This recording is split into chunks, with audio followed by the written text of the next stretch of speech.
여러분 안녕하십니까, 백운기입니다. 이 와중에 코스피 6,400을 뚫은 대한민국 증권시장을 보면서 여러분은 어떤 생각이 드셨습니까? 세계는 우리나라를 어떻게 생각할까요? 원유 수송로가 막히고 기름값이 치솟고 세계 경제 전망도 불투명한데 미래를 낙관하는 국민들이 투자를 계속하는 것일까요? 아니면 어떤 위기도 이겨내는 대한민국의 저력을 세계가 이제는 인정한 걸까요? 아무튼 희망을 잃지 않는 모습이 너무나 보기 좋고 우리까지 불끈 주먹을 다시 쥐게 만듭니다. 우리도 이제 우리가 살려낸 민주주의를 지키는 것에서 한 걸음 더 나아가서 자랑스러운 대한민국을 후대에 물려줄 수 있도록 더욱 촘촘히 챙겨 나가야겠다는 생각을 합니다. 다시 시작입니다. 생방송 백운기의 정치 1번지 출발합니다.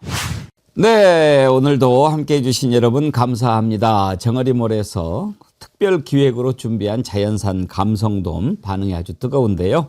양식은 하지 않고 자연산으로만 먹을 수 있는 감성돔이 아주 귀하지만 이제 5월부터는 또 금어기에 접어들어서 더 귀한 겁니다. 지금 아니면 맛보시기가 힘듭니다. 미슐랭 10분의 1 가격으로 즐기는 감성돔회 부산이 대위님이 좀 아시네요. 1.5kg 이상 되는 것만 골라서 드시기 편하게 다 썰어서 그리고 손질한 다음에는 매운탕 드시게 서더리까지 같이 포함해서 보내드리는데 25,900원에 무료 배송.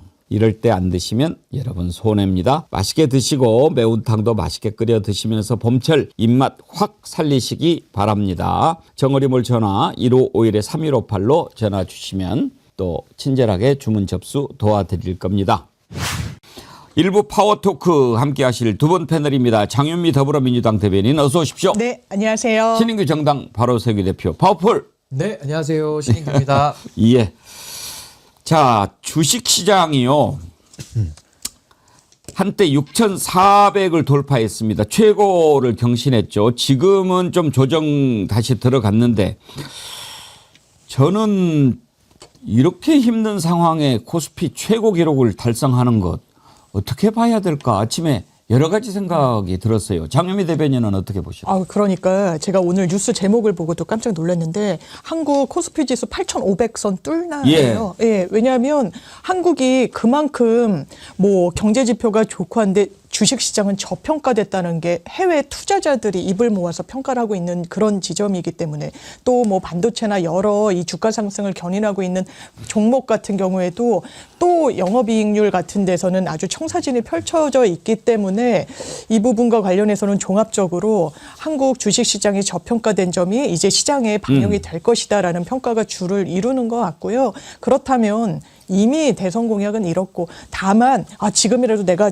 이른바 몰빵해야 될까? 여기에 대해서는 이제 전문가들이 좀 분할 매수 같은 거 뭐 ETF나 이런 여러 상품을 추천하고 있는 상황인데 대한민국 시장 조롱했던 국민의힘 보수 인사들 정말 반성하시길 바라고 대한민국이 더 크게 주식시장부터 성장하고 그런 상황에 저도 힘을 보태고 싶습니다. 지금 골드만삭스도 공식 보고서로 그렇습니다. 인정을 한 거잖아요. 맞습니다. 실제로 코스피 12개월 목표치를 8,000포인트로 올렸는데 근거가 구체적으로 뭔가요?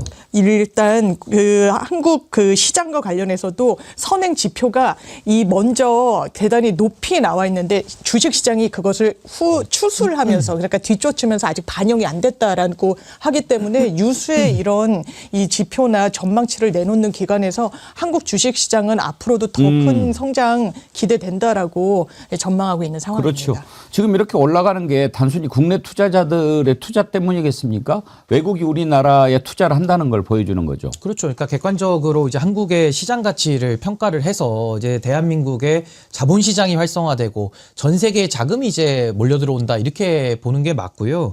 무엇보다 저는 이제 주식 시장이 활성화가 되면 여기서 끝나는 게 아니라 지금 이재명 정부가 주식 시장 활성화와 또 지방 주도 성장 이 두 가지를 지금 내세웠거든요. 이게 결국에는 대한민국의 망국적인 현상이라고 하는 부동산 문제 해결을 위해서도 아주 든든한 이 두 누축이 된다라는 말씀을 먼저 드리고 또 하나는 그동안에 한국 그 주식시장이 1년도 채 되지 않아서 이재명 정부 들어온 다음에 5,000피를 넘었고 굉장히 가파르게 상승을 하다가 최근에 이제 이란발 이 국제 정세, 이 중동 전쟁 때문에 상당한 이제 조정 국면을 거쳤는데요. 그 조정 국면을 거치면서 더 단단해진 그 시장의 안정성을 기반으로 지금 이제 6,400선까지 돌파를 하다 보니까 어떻게 보면 위기를 기회로 만든 하나의 사례 아니냐 이런 생각도 들고요. 무엇보다 저는 한 두 가지로 보는데 이재명 대통령께서 AI 3대 강국 비전을 내세웠을 뿐만 아니라 그 비전을 뒷받침하는 이 반도체주가 앞으로도 계속 잘 될 거라는 그런 여러 가지 평가가 지금 반영이 돼 있는 것이고 또 하나 이제 자본시장법 개정을 말로만 하는 것이 아니라 실제로도 지금 개정을 해 나가면서 결국에는 대주주 중심들이 아니라 이제는 소액주주들이 보호받고 이제 실질적으로 본인의 자산을 주식시장을 통해서도 불릴 수 있겠다라는 그 기대감이 정말 주식시장을 뭐 외국인 투자자들뿐만 아니라 국내 이 소액 투자자들도 더 많은 매력을 느낄 수 있게 만드는 요인 아니냐라는 생각이 듭니다. 그리고 저는 지난번에 막 이렇게 전쟁 일어나가지고 주가 지수가 내려갈 때 그 5천이 무너지지 않을까 그런 생각을 했는데 그거 무너지지 않은 것도 대단했어요.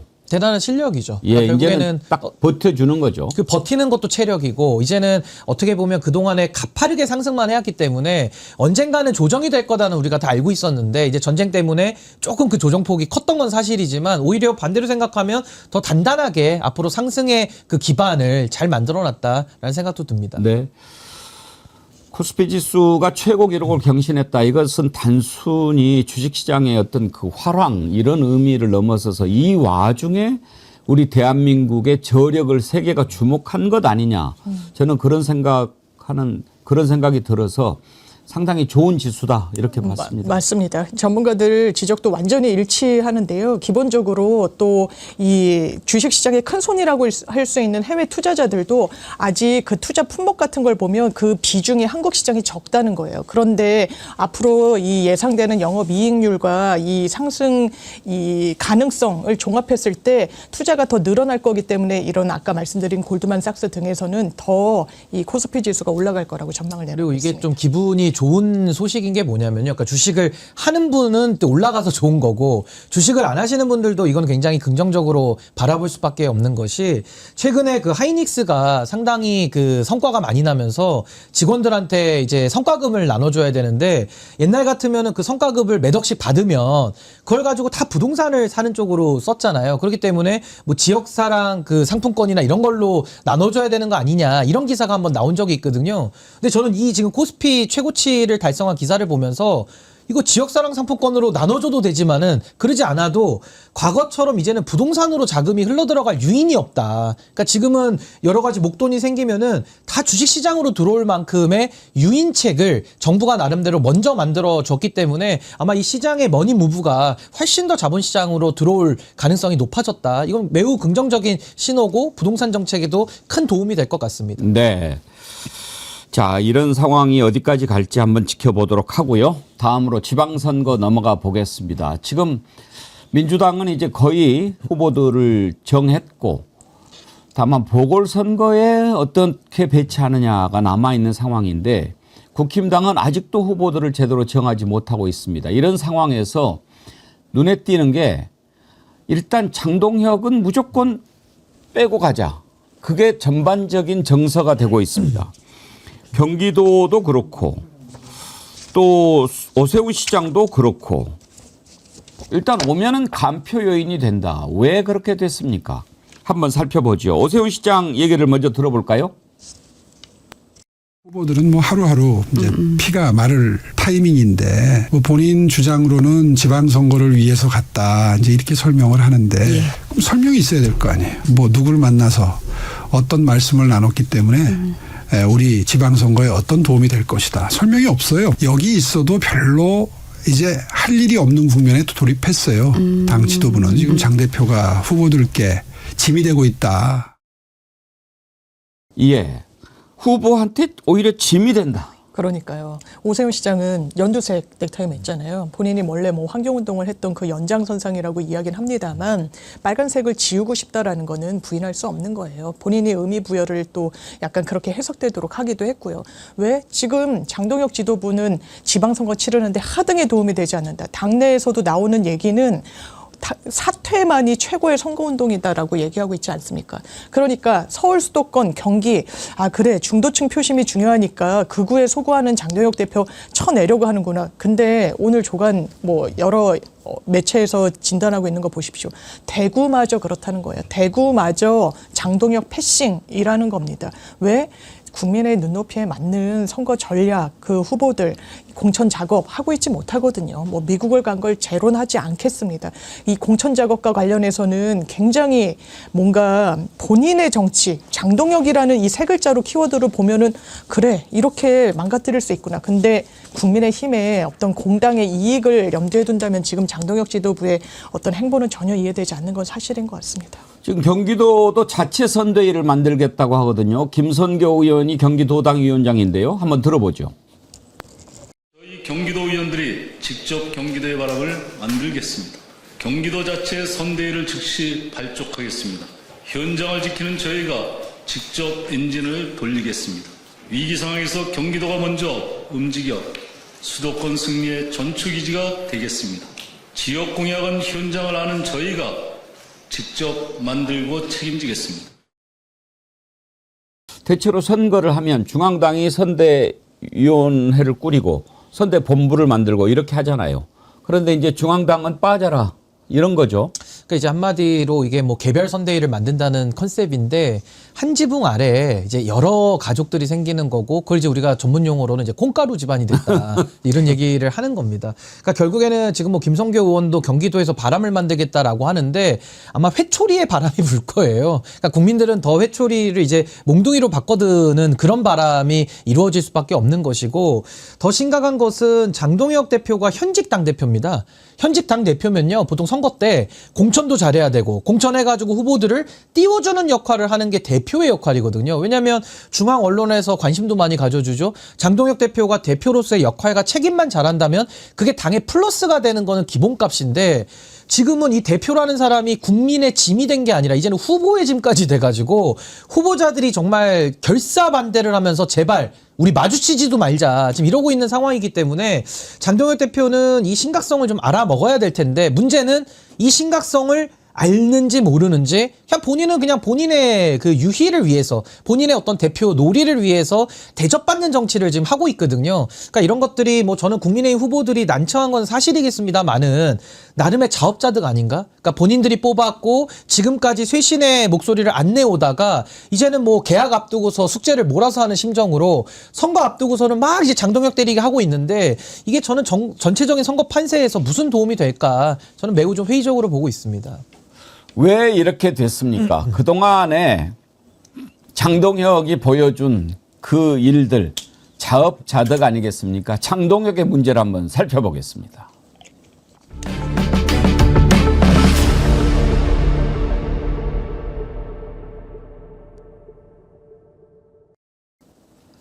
장동혁이 미국에 가서 일찍 갔다가 늦게 오면서 만판 열흘 동안 놀다 왔지요. 갔다 와서 도대체 한 게 뭐 있냐라고 하는데 말도 안 되는 변명을 합니다. 사람을 못 만나놓고 뭐 정동영 장관의 말 뭐 이런 것들이 문제가 생겨서 못 만났니 어쨌니 그런 얘기를 하는데 그건 정말 말이 안 되는 게요. 그 사건이 장동혁 미국 간 다음에 터진 거거든요. 맞았어요. 그런데 그걸 가지고 그리고 설사 그게 문제가 됐다고 해도 그런 걸 반박하기 위해서 간 것 아니겠습니까?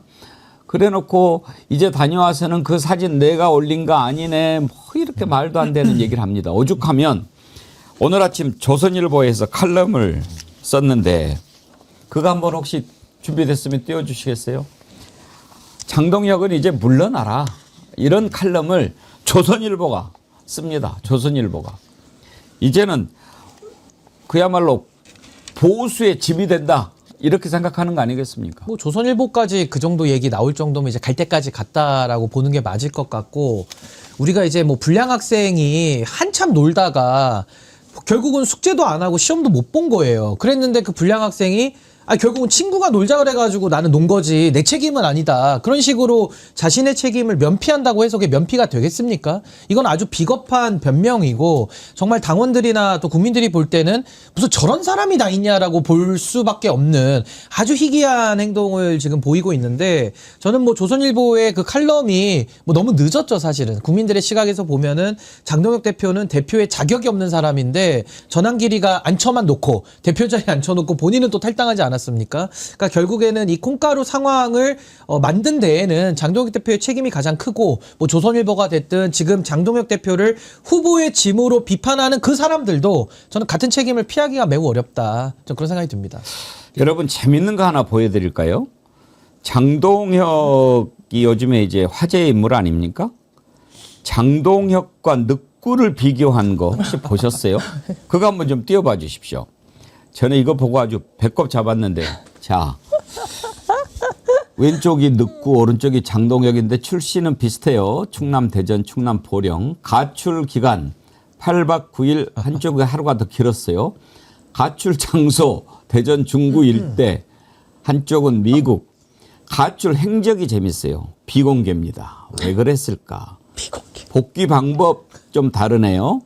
실종 시 여론과 복귀 후 여론이 이제 여기에 가장 핵심입니다. 실종됐을 때 늑구는 우려와 걱정, 그리고 장동혁은 우려와 실망인데 복귀 후에 한쪽은 환영을 받는데 한쪽은 실망과 분노.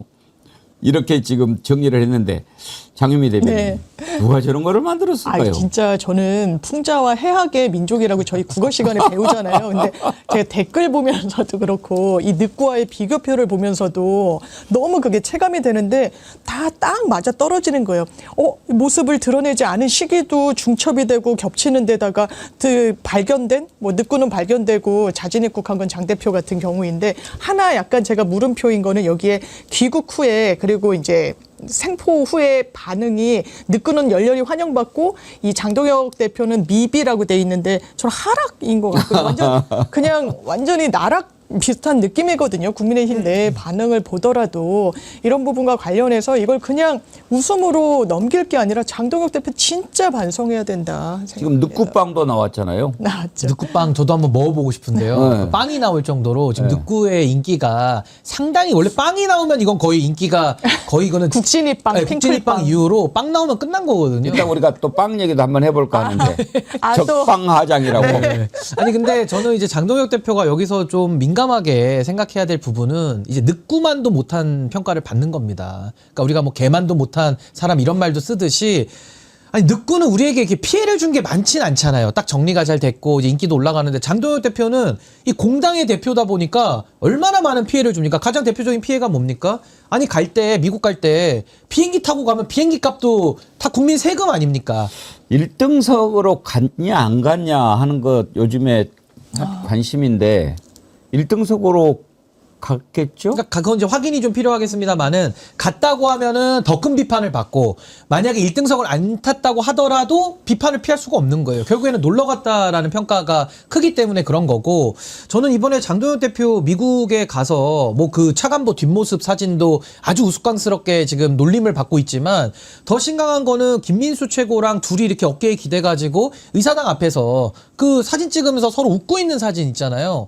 아니 당에는 지금 불이 나가지고 다 후보들이 지금 가슴이 타들어가고 있는데 본인들은 지금 미국 나가가지고 외유성 출장하고 웃음이 나오냐 이게 지금 비판의 포인트거든요. 그러니까 정말 늑구만도 못한 이 대접을 받는다는 게 이제는 뭐 더 이상 정치를 한다는 것 자체가 저는 불가능한 상황까지 간 거 아닌가. 이번으로 저도 끝났다라는 생각이 듭니다.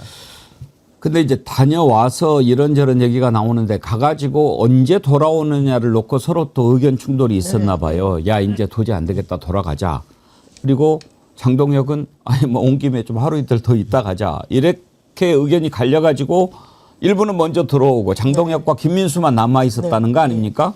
그런데 왜 안 만났냐? 뭐 이런 걸 가지고 이제 이런저런 얘기 나오는데 김대식 의원이 뭐 트럼프를 원래 만나기로 했는데 백악관에서 회의가 길어져서 못 만났다. 이런 얘기를 하던데 그게 말이 되겠습니까? 한번 들어보시죠.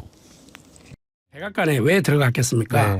부통령이 있었으면 우리가 부통령하고 만났어요. 그 시간에 네. 트럼프 대통령이 긴급 회의를 소집한 거예요. 아, 소집을 한 거예요. 원래 누구 만나려고 하셨는데요? 사실은 부통령 만나려고 했죠. 아, 그게 그렇게 예정돼 했는데 있었군요. 네. 거기에 들어가는데 사실은 그때 회의를 소집하는데 어떻게 만나요 우리가? 좀 기다렸다 만나죠. 기다렸죠. 네. 기다렸는데 그 기다리는 시간에 전체를 우리가 선임 누구라고 이름을 자기가 밝히지 말아 해서 차관보는 한 30명 됩니다. 그렇죠. 그 중에 선임이 한 분 있어요. 네. 그분을 만났어요. 브리핑을 들었어요. 다. 네, 네. 그 시간까지 회의가 안 끝난 거예요. 그래서 국무부로 옮겼어요. 루비오 장관을 만나야 되겠다. 네. 그래가지고 그 동안에 설명했는데 백악관에서 이 트럼프 대통령 회의가 길어진 거예요. 그래서 실질적으로 못 만나고 온 거예요. 그거 결국에 못 만났잖아요. 아니 못 만나죠. 지금 저걸 변명이라고 하고 있는 겁니까? 아니 예를 들어서 제가 그 트럼프나 벤스라고 그래도 아주 정신 나가는 놈들 지금 우리가 전쟁 때문에 정신이 없는데 뭐 왜 만나자는 거야? 그러지 않겠어요? 그러니까 만남이라는 게 공적 만남이고 특히나 외교 사안이라면 의전이 중요하고 필요해야 보는 거죠. 근데 이것은 장동혁 대표 팀에서는 필요성이 컸지만 미국에서는 필요성이 없으니까 안 보는 거거든요. 근데 참 저는 국민의 한 사람으로서 국격이 무너지고 자존심이 상하는 게 저랑 장윤미 변호사님이 따로 우리가 만나서 밥을 먹더라도 미리 조율해서 만나요. 저희 둘만도. 왜냐면 워낙 스케줄이 또 바쁘시고 저도 뭐 일정이 있으니까 뭐 언제 시간 되시냐 해가지고 조율해서 만나는 건데 이거는 무슨 지나가다가 무슨 팬 사인회 무슨 사인 받는 것도 아니고 벤스 기다리고 있다가 또 안 되니까 루비오 만나려고 또 국무부 사무실 가가지고 또 죽치고 앉아있고 이게 뭐 하는 겁니까 이게. 대한민국 그래도 제1야당의 대표를 데리고 간 그 팀이라고 한다면은 최소한의 어느 정도 국격이라는 걸 지키고 와야죠. 근데 이걸 가지고서 회의 들어가는데 겨우 안 만나주니까 무슨 선임행정관 저거 이름도 못 밝혀요. 검증되지도 않았는데 그 사람 하나 만나고 온 거를 치적인 것처럼 저렇게 이야기하는 것 자체가 정말 저는 부끄럽고요. 얼굴을 들기가 힘들고 화끈거립니다, 진짜로. 그러면 이제 선거를 정동혁이가 대표로 있는 체제 하에서 치르게 될 텐데 네. 저런 식으로 너 오지 마. 오면 우리가 더 도움이 안 돼. 이런 상황이면 선거 때 장동혁은 뭐 하게 될까요? 그러니까 그게 진짜 고민일 것 같아요. 지금 중앙선대위가 꾸려지기 전에 각 그 지자체별로 경기, 뭐 대구 따로 꾸리겠다고 하잖아요. 그리고 오지 말라고 하잖아요. 그리고 당대표가 그 지방행보 하는 것도 쉽지 않을 거예요. 최고위를 지방을 민주당은 아주 지역을 샅샅이 훑고 있습니다. 그런데 장동혁 대표는 인천 갔을 때 그 지역위원장들이 직격하잖아요. 지금 뭐 하자는 거냐고 막 분노를 쏟아내잖아요. 그거를 또 정면에서 받아낼 용기와 또 신념도 없어 보입니다. 그러면 사실상 외곽으로 돌 수밖에 없거나 아니면 정말 국민의힘의 지지가 아주 탄탄하고 공고하다고 할 수 있는 이런 지역에 제한적으로 가거나 거기서도 심지어 출마자들이 오지 말라고 하는 데다가 아니면 지역을 컨셉으로가 아니라 어떤 단위들 그러니까 정말 본인이 한미동맹 얘기하면서 극우 다시 소구하고 했으니까 그런 곳에서 좀 마련을 하는 곳밖에는 얼굴을 내밀 수 있는 상황이 아니지 않나 이렇게도 생각합니다. 그러니까 제가 만약에 국민의힘 당원이라고 전제를 하면요. 모금을 해가지고 장동혁 대표 비행기 값을 마련을 해서 선거 때까지 어디 해외를 보내버릴 겁니다. 차라리 안 보이는 게 당을 도와주는 일이다. 그러니까 이게 뭐 본인의 현 주소고 아니 선거 때 과거에 우리가 기억나는 게 2018년도 때도 홍준표 당시 대표 시절에도 막 지역에 내려가면 후보들이 싫어하고 만나기 싫어하고 또 심지어 그 지나가는 시민분들이 그 빵빵 울리면서 크락션 울려가지고 그 연설을 못하게 만들 정도로 인기가 안 좋았거든요. 그러니까 이런 선례가 있기는 한데 전 장동혁 대표는 이건 정말 역대급 비호감인 것 같아요. 그래서 이런 당대표는 없었고 보통 이 정도 되면은 내려와서 비대위를 만들어서 어떤 공간을 마련해주는 최소한의 도리라도 했던 게 정치의 남은 문법인데 이제 그조차도 지키지 않으니까 아마 이제 각자 도생, 각자 살 길을 찾는 콩가루 상태가 더 심화되지 않을까 싶습니다. 저는 약간은 걱정하는 게 있어요. 우리가 조직을 보면 정말 무능하고 실력 없는 지도자가 있을 때 그 조직이 되게 10중 8구 망하죠. 그런데 어떤 조직들은 야 지도자가 저렇게 무능하고 무기력하니까 이제 저 지도자 믿지 말고 우리끼리 잘해보자 이러는 경우도 있거든요. 혹시 국힘이 그렇게 정신을 차리게 될까 봐 약간 그 점을 걱정하는데 그럴 걱정은 안 해도 될까요? 아니 뭐 정신을 차린 듯한 모습은 있는데 저는 본질이 바뀌지 않으면 안 바뀐다고 보거든요. 그러니까 지금도 선거가 앞두고 있으니까 오세훈 시장을 중심으로 해서 저분들이 지금 목소리를 일부 내는 것이지, 아니 저분들 불과 한두 달 전만 해도 다 장동혁 대표랑 어떻게 해가지고 잘해볼까 이야기를 했던 사람들이에요. 그렇기 때문에 저는 뭐 약간의 그런 우려가 있을 수는 있겠습니다만은 저는 뭐 본질이 바뀌지 않는 변화는 뭐 저는 사상 누각이고 별 의미가 없다. 저는 그렇게 봅니다. 하여튼 장동혁 이해 안 되죠. 장동혁 이해 안 되는데 또 한 사람 이해 안 되는 사람이 이제 이진숙 아니겠습니까? 이진숙 하면 또 빵진숙으로 유명한데 어떤 유튜브 채널에 나와가지고 대구를 또 빵을 어떻게 하는 도시로 만들겠다고 이렇게 공약을 하는 걸 보면서 저 뇌에는 빵 만들었나 그런 생각이 들더라고요. 믿겨지십니까? 그 영상 한번 보시죠. 아니 그 빵진숙이 저는 결과적으로는 굉장히 고마워요. 네. 아까 말씀을 드린 대로 만약에 그리고 내가 시장이 된다면 빵빵 페스타 오. 얼마나 멋있습니까? 그러면 따로 홍보할 필요가 없어요. 네. 빵진숙이 시장으로 있는 도시 대구. 대구를 예. 빵의 메카로 만들겠다. 거기서 하는 축제는 뭔가 다른 게 있을 것 같다. 네. 대구로 가자. 빵 먹으러 가자. 이렇게 되니까 얼마나 이거는 따로 홍보할 필요가 홍보비가 필요 없죠. 이제 좀 어떻게 돼버린 게 아닌가. 저는 너무 사람들을 얕잡아보는, 저도 약간 폄훼당한 기분이 드는 거예요. 이거 빵을 좋아하는 걸로 본인이 회자된 게 아니잖아요. 혐의를 받은 거잖아요. 이 법인카드를 유용했다는 걸로. 그리고 빵을 대거 샀다는 게 아직도 풀리지 않는, 본인이 정확하게 해명했다라고 인식되지 않는 상황 속에서 내가 빵 하면 이진숙 아니냐, 대구 하면 빵의 도시로 만들겠다. 아니, 대구에 이제 근대 골목 해가지고 이제 빵과 관련해가지고 특화된 곳이 있는 것으로 알고 있습니다만, 이거는 너무 이 사안을, 본인을 향한 이 혐의 그리고 어떤 비위 혐의를 가벼이 여긴다라는 인상을 지울 수가 없고, 이게 그냥 개인의 문제가 아니라 이건 대구 시민분들을 어떻게 보면 너무 무례한 거 아닌가, 아주 안타깝습니다. 그러니까 이게 하나의 그 전략 전술 중에 하나인데, 보통 우리가 어떤 그 네이밍이 생길 때 그 소위 말하는 부정적 네이밍을 극복하는 방법 중에 하나가 그 멸칭을 받는 사람이 그 멸칭을 오히려 쓰면서 웃음으로 이거를 좀 넘어가려고 하는, 그러니까 나름의 정신승리 기법을 지금 이진숙 후보가 쓰고 있는 건데, 장유미 변호사님 말씀해 주신 대로 저거는 빵진숙이라는 게 그 빵의 의미가 빵을 좋아해가지고 붙은 게 아니에요. 그게 아니잖아요. 횡령을 했다라는 혐의에서 그 혐의의 대상물이 빵인 거지, 빵을 사 먹었든 딴 걸 사 먹었든 의미가 없는 겁니다. 근데 그걸 가지고 본인의 어떤 홍보 효과로 발전적으로 승화시켜 보겠다라는 저런 발언을 듣는 우리 국민들 입장에서는 정말 모멸감이 들고, 저런 식으로 또 그 이미지 세탁을 하려고 하는 저런 행태들 자체가 저건 정말 비난받아야 마땅하고, 부끄러움을 잃어버리면요 사람이 동물과 차이가 없어지는 거예요. 동물만도 못해지는 겁니다. 그러니까 전 이런 거에 대해서는 정말 참 우리 국민들이 조금 더 이런 내용들을 저는 더 엄정하게 우리가 좀 받아들여서, 더 이거는 정말 우리가 선을 긋고 받아줘서는 안 된다는 생각이 들어요. 정말 저거는 안 되는 거예요. 저렇게 세탁하는 거죠. 세탁. 그렇죠. 자기 자신을 낮추면서 망가뜨리면서 뭐를 하는 것은 받아들일 수 있는데, 저건 국민을 놀리는 거죠. 이향님, 참 부끄러움을 모르는 사람들, 대구 사람들까지 부끄럽게 만든다. 대구 분들 제발 이제는 당이 아니라 사람을 봅시다. 여호처밍님, 장성철 제 양반도 참 웃기네요. 보니까 뭐 장성철 씨가 진행하던데 무슨 뭐 프로 새로 맡았나 보죠? 뭐 새로운 프로그램 같기는 한데 뭐 저도 보지는 않아가지고, 근데 네.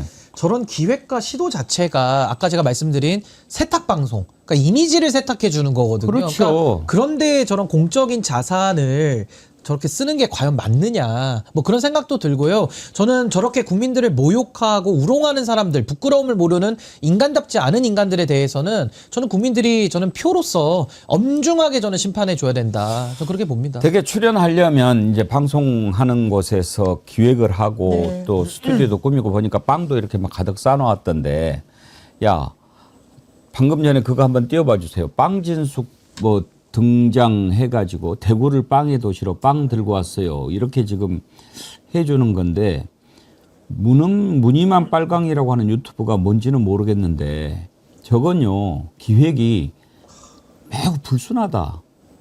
그렇게 생각합니다. 이진숙이 빵을 우리가 털어줄게. 그 얘기 아닙니까?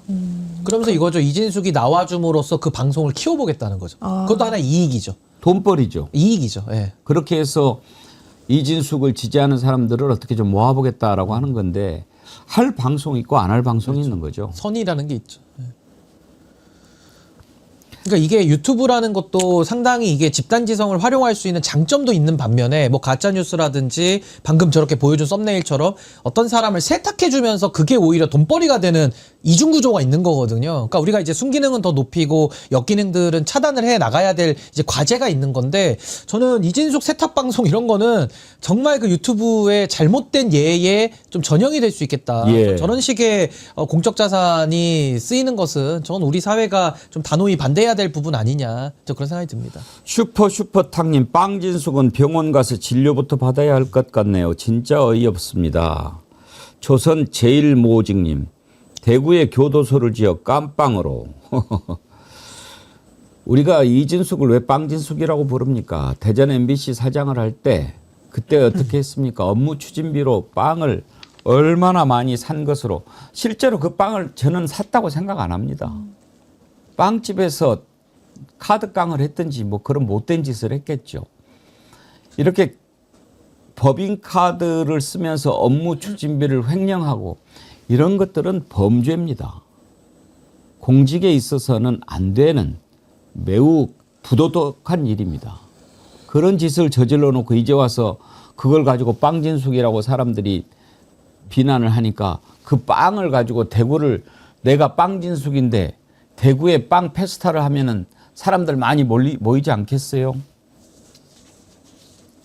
양심의 문제 같습니다. 그러니까 인간의 탈을 쓰고 참 사람이 동물도 안 하는 짓을 해서 사람이 무섭다는 얘기도 하는데 저런 식으로 공적인 역할과 또 공적인 역할을 하겠다는 사람 아닙니까? 근데 이렇게 국민들을 우롱하고 본인의 어떤 범죄 혐의가 제기받는 것을 저렇게 약간의 웃음을 통해 가지고 어물쩍 넘기려고 하는 이런 세탁 질에 대해서 저 우리 사회가 어느 정도 정말 잘못된 거는 잘못됐다라고 이야기하는 것이 맞는 거 아니냐.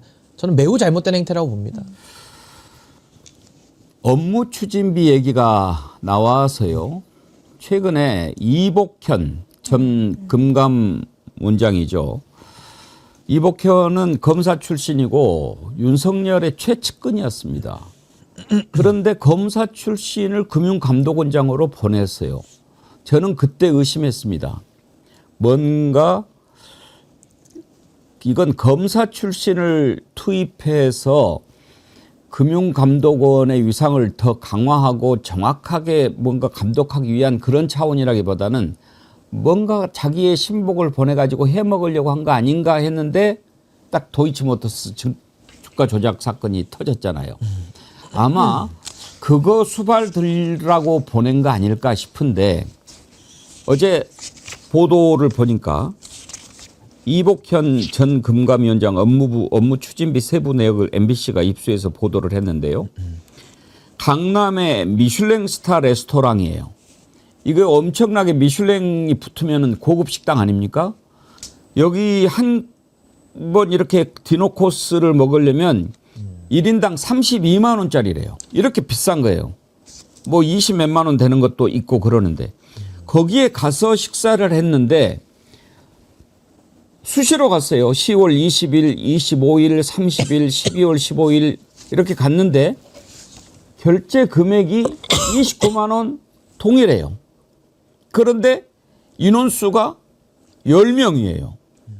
저는 저걸 보면서 일단 말이 안 되는 게 왜 10명으로 했냐. 1인당 3만 원 이하로 먹은 걸로 하려고 인원수를 조정했겠죠. 그런데 일단 저 미슐랭 스타 식당에서 1인당 3만 원짜리는 물값도 그렇게 안 될 거예요. 그런데 10명이라고 한 것은 무조건 저건 거짓말이고. 그다음에 제가 궁금한 것은 29만 원을 결제했다. 그러면 1인당 이게 디노코스가 32만 원인데 그러면 혼자 가서 먹었다는 얘기일까요? 이게 되게 자주 갔다는 거 아니에요? 예. 뭐 5일에 막 몇 번 그 꼴로 막 갔고, 그리고 진짜 수상쩍은 게 한두 가지가 아니에요. 10명이 딱 갔다고 해서 29만 원, 29만 원. 왜냐하면 업무 추진비가 2당 3만 원 한도가 있으니까 예. 아주 기계적으로 맞췄다는 거. 그리고 거기에 대해서는 10명을 수용할 수 있는 방도 없다는 거예요. 최대 6명까지. 아마 얼굴이 알려지고 해서 룸으로 잡으려고 했을 텐데 예약을 정말 했는지, 그럼 누구랑 먹었는지 소송에 있었습니다. 거기에 대해서는 당연하지만 업무 추진비 이거 자기 개인 돈 아니잖아요. 개인 돈으로 30만 원짜리를 먹든 50만 원짜리를 먹든 저희 궁금하지 않습니다. 국민 세금으로 먹는데 어떻게 보면 가짜 허위 증빙을 한 것 같잖아요. 소송했을 때 어떻게 했습니까? 이복현 금감위원장 있을 그 당시에 계속 재판했어요. 공개할 수 없다. 이 식당에 피해가 된다. 무슨 식당에 피해가 됩니까? 이 기밀이고 업무와 관련되기 때문에 오픈할 수 없다. 이게 무슨 업무와 얼마나 관련이 있어요? 아예 침묵하는데 업무와 관련이 있는지 없는지를 우리가 어떻게 합니까? 최근 들어서야 상고를 하지 않기로 해서 이 추진 내역이 정확하게 다시 드러날 텐데요. 이거 지금이라도 정확하게 실토하고 이 돈 뱉어내십시오. 근데 우리가 보통 공적인 서류나 공적인 자료라고 하면은 위조 가능성은 우리가 배제하고 보잖아요. 그러니까 공적 신뢰가 있기 때문에 당연히 그런 거고, 아니 공문서를 가지고 장난치면 허위 공문서 작성죄로 처벌받죠. 감옥 가죠. 그러니까 우리가 공문서에 대한 신뢰를 가지고 보는 것인데, 지금 이거는 보니까 금감원에서 보내온 자료를 분석하니까 지금 저런 예. 엉뚱한 기재가 돼 있다는 걸 보면 저건 두 가지죠. 과연 진실이 기재된 게 맞는가? 그러니까 진실 여부, 기재 여부의 진실성이 하나가 문제가 필요하고, 또 하나는 저 안에서 거짓으로 작성이 됐다라고 한다면 실제로 저 안에서 먹은 거는 공적인 업무를 위해서 먹은 게 맞느냐, 아니면 사적으로 먹었기 때문에 저는 공적 장부까지 위조의 필요성을 느껴서 위조해 놓은 거냐, 이 두 가지가 다 따라 붙거든요. 그렇기 때문에 이거는 너무 심각한 사안이고, 이거는 저 돈이 저렇게 그 이복현 금감원장에 의해서 어떤 다른 목적으로 쓰였다라는 것도 충격적이지만, 이 문서 기재 자체가 너무 이거는 좀 뭐랄까요, 본인들의 안위를 위해서 나름의 짜여진 각본대로 허위로 기재됐을 가능성이 너무 농후하다. 그러니까 여기에 대해서는 뭐 금감원 자체 조사뿐만 아니라 이거는 뭐 감사원이든 국회가 됐든 별도의 추가적인 저는 자료 검증이 필요하고, 만약에 이게 부실 기재뿐만 아니라 또 사적으로 써여질 가능성이 매우 높은 상황에서는 이거는 뭐 형사 처벌이 반드시 필요한 사안이다. 매우 심각한 사안으로 보여집니다. 더군다나 그런 것 잡으라는 금융감독원이거든요. 이복현이 누군지 여러분 뭐 기억하시죠? 한번 얼굴 한번 보여드릴게요. 이렇게 생겼습니다. 검사 출신인데 윤석열 때 금감원장을 했어요. 저는 일단 10명이서 29만 원 먹었다는 것은 100% 거짓말이고, 다만 궁금한 것은 1인당 32만 원, 그러니까 적어도 29만 원짜리의 식사를 저렇게 자주 했다. 그러면은 혼자 가서 처먹었다는 얘기인데, 진짜 29만 원 맞다면. 예, 29만 원 뭐 결제는 했으니까. 근데 그 사적으로 쓴 거죠. 자기가 가서. 그러면 자기 혼자 가서 먹은 거잖아요. 식사한 거죠, 식사. 그러니까 누구 안 만나고 혼자 밥 먹는 사람이 있어요. 근데 업무 추진비는 나 혼자 가서 먹는 것이 업무 추진이 아니잖아요. 자기 월급으로 혼밥은 먹어야죠. 아니죠. 자기 월급으로. 혼밥은. 그럼요. 누구 둘이 가서 먹고 뭐 그렇다면 몰라도. 아마 제 추정으로는요, 이게 혼자 뭐 이제 미슐랭은 혼밥하긴 좀 어려운 구조지 않아요. 전 가보지 않아서 잘은 모르겠지만, 그러면 29만 원은 이 법인카드로 하고 나머지를 개인 카드로 한 게 아닌가 싶기도 합니다. 돈을 좀 아끼려는. 어떻게 보면 그 횡령하는 거죠. 돈이 그런 그것도 혐의라 그러면 횡령이지. 횡령이죠. 그러니까 일정 금액만 공적으로 쓰고 나머지는 그럼 자기 돈으로 긁었다 하더라도 그 자체가 또 문제가 되는 겁니다, 사실은. 저는 참 좀 미스테리예요. 저건 조사를 좀 해봐야 되는데, 근데 지금요 이복현에게 물어보니까 기억이 안 난대요. 기억이 안 나고, 금감원은 입장이 인원수 관련 세부 사항은 별도로 관리하고 있지 않아서 확인이 어렵다.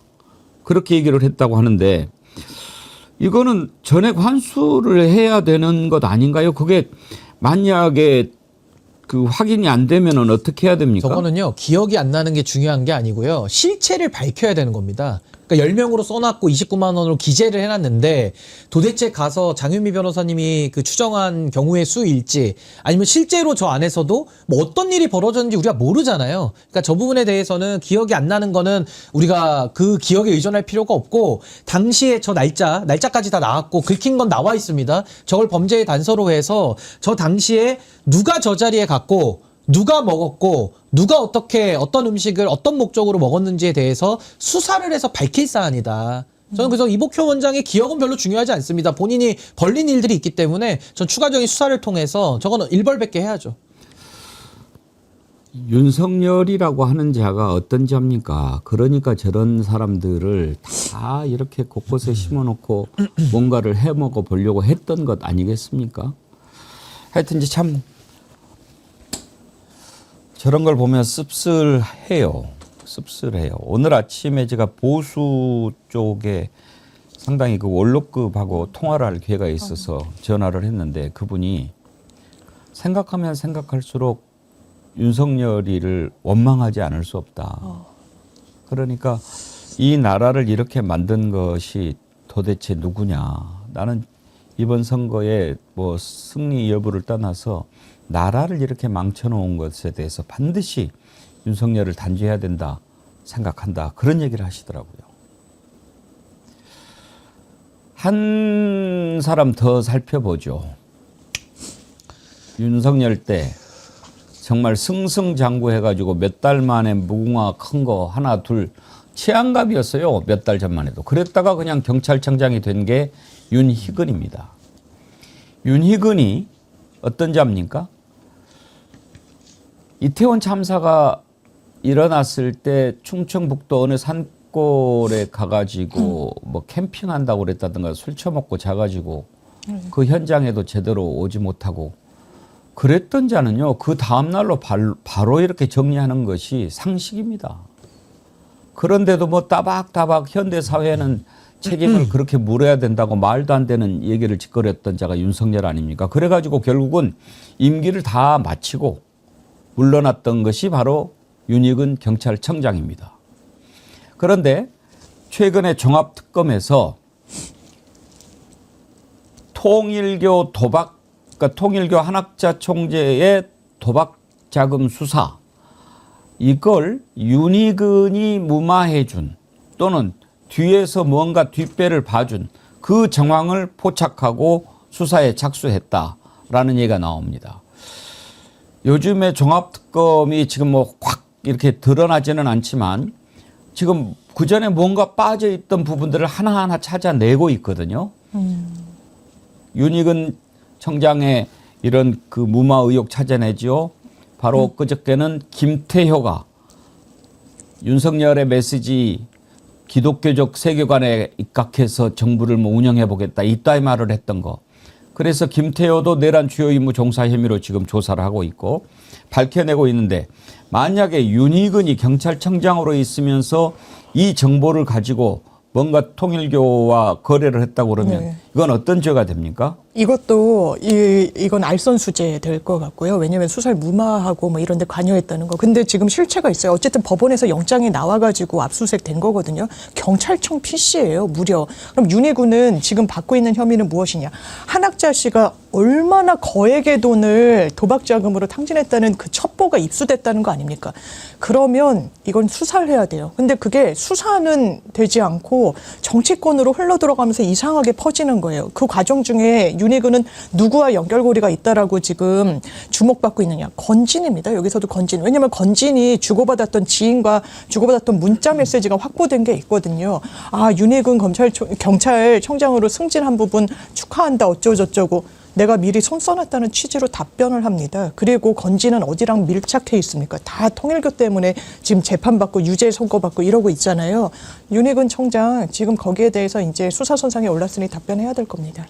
그러니까 결국에는 뭐 국민의힘이라는 단체 자체가 뭐 통일교, 검찰, 경찰 이렇게 다 유착이 돼 있는데 그 안에 하부 구조 속에서 또 통일교와 또 경찰청장이 좀 유착된 거 아니냐 이 의혹이 나오는 거 아니겠습니까? 그러면서 경찰청장의 권한을 가지고 어떤 통일교 사안을 지금 덮어줬다, 처리해줬다 이 구조기 때문에 결국에는 윤희근 씨가 그 자리까지 가게 된 배경도 아마 수사가 좀 돼야 될 것 같고요. 가가지고 저렇게 직권남용의 형태로 어떤 수사 방향을 틀거나 통일교를 봐주기 위한 어떤 수사 무마의 행태를 또 저질렀다면은 또 별죄가 성립이 되는 거기 때문에 정말 이 부분에 대해서는 종합특검이 정말 그 뿌리까지 한번 좀 다 밝혀야 되는 거 아니냐 그런 생각이 듭니다.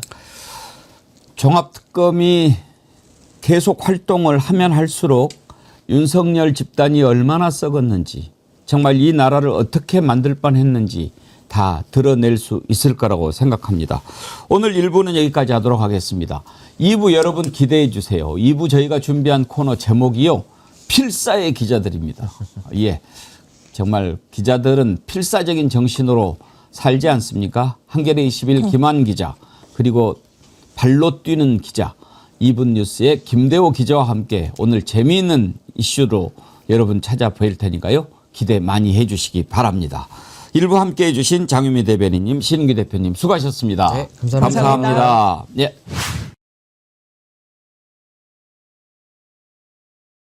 네, 한겨레 21의 김한 기자님 어서 오십시오. 네, 안녕하세요. 타이틀 멋있죠? 아, 너무 멋있어갖고 잘해야 될 것 같은데. 저 구두가 누구 구두인가? 아, 그러니까요. 멋있는 구두네요. 네. 이갈 구두라고 저희 때 불렀던. 네. 이분 뉴스 김대호 기자님 반갑습니다. 네, 안녕하십니까. 반갑습니다. 예. 이번뉴스 김대호입니다. 네.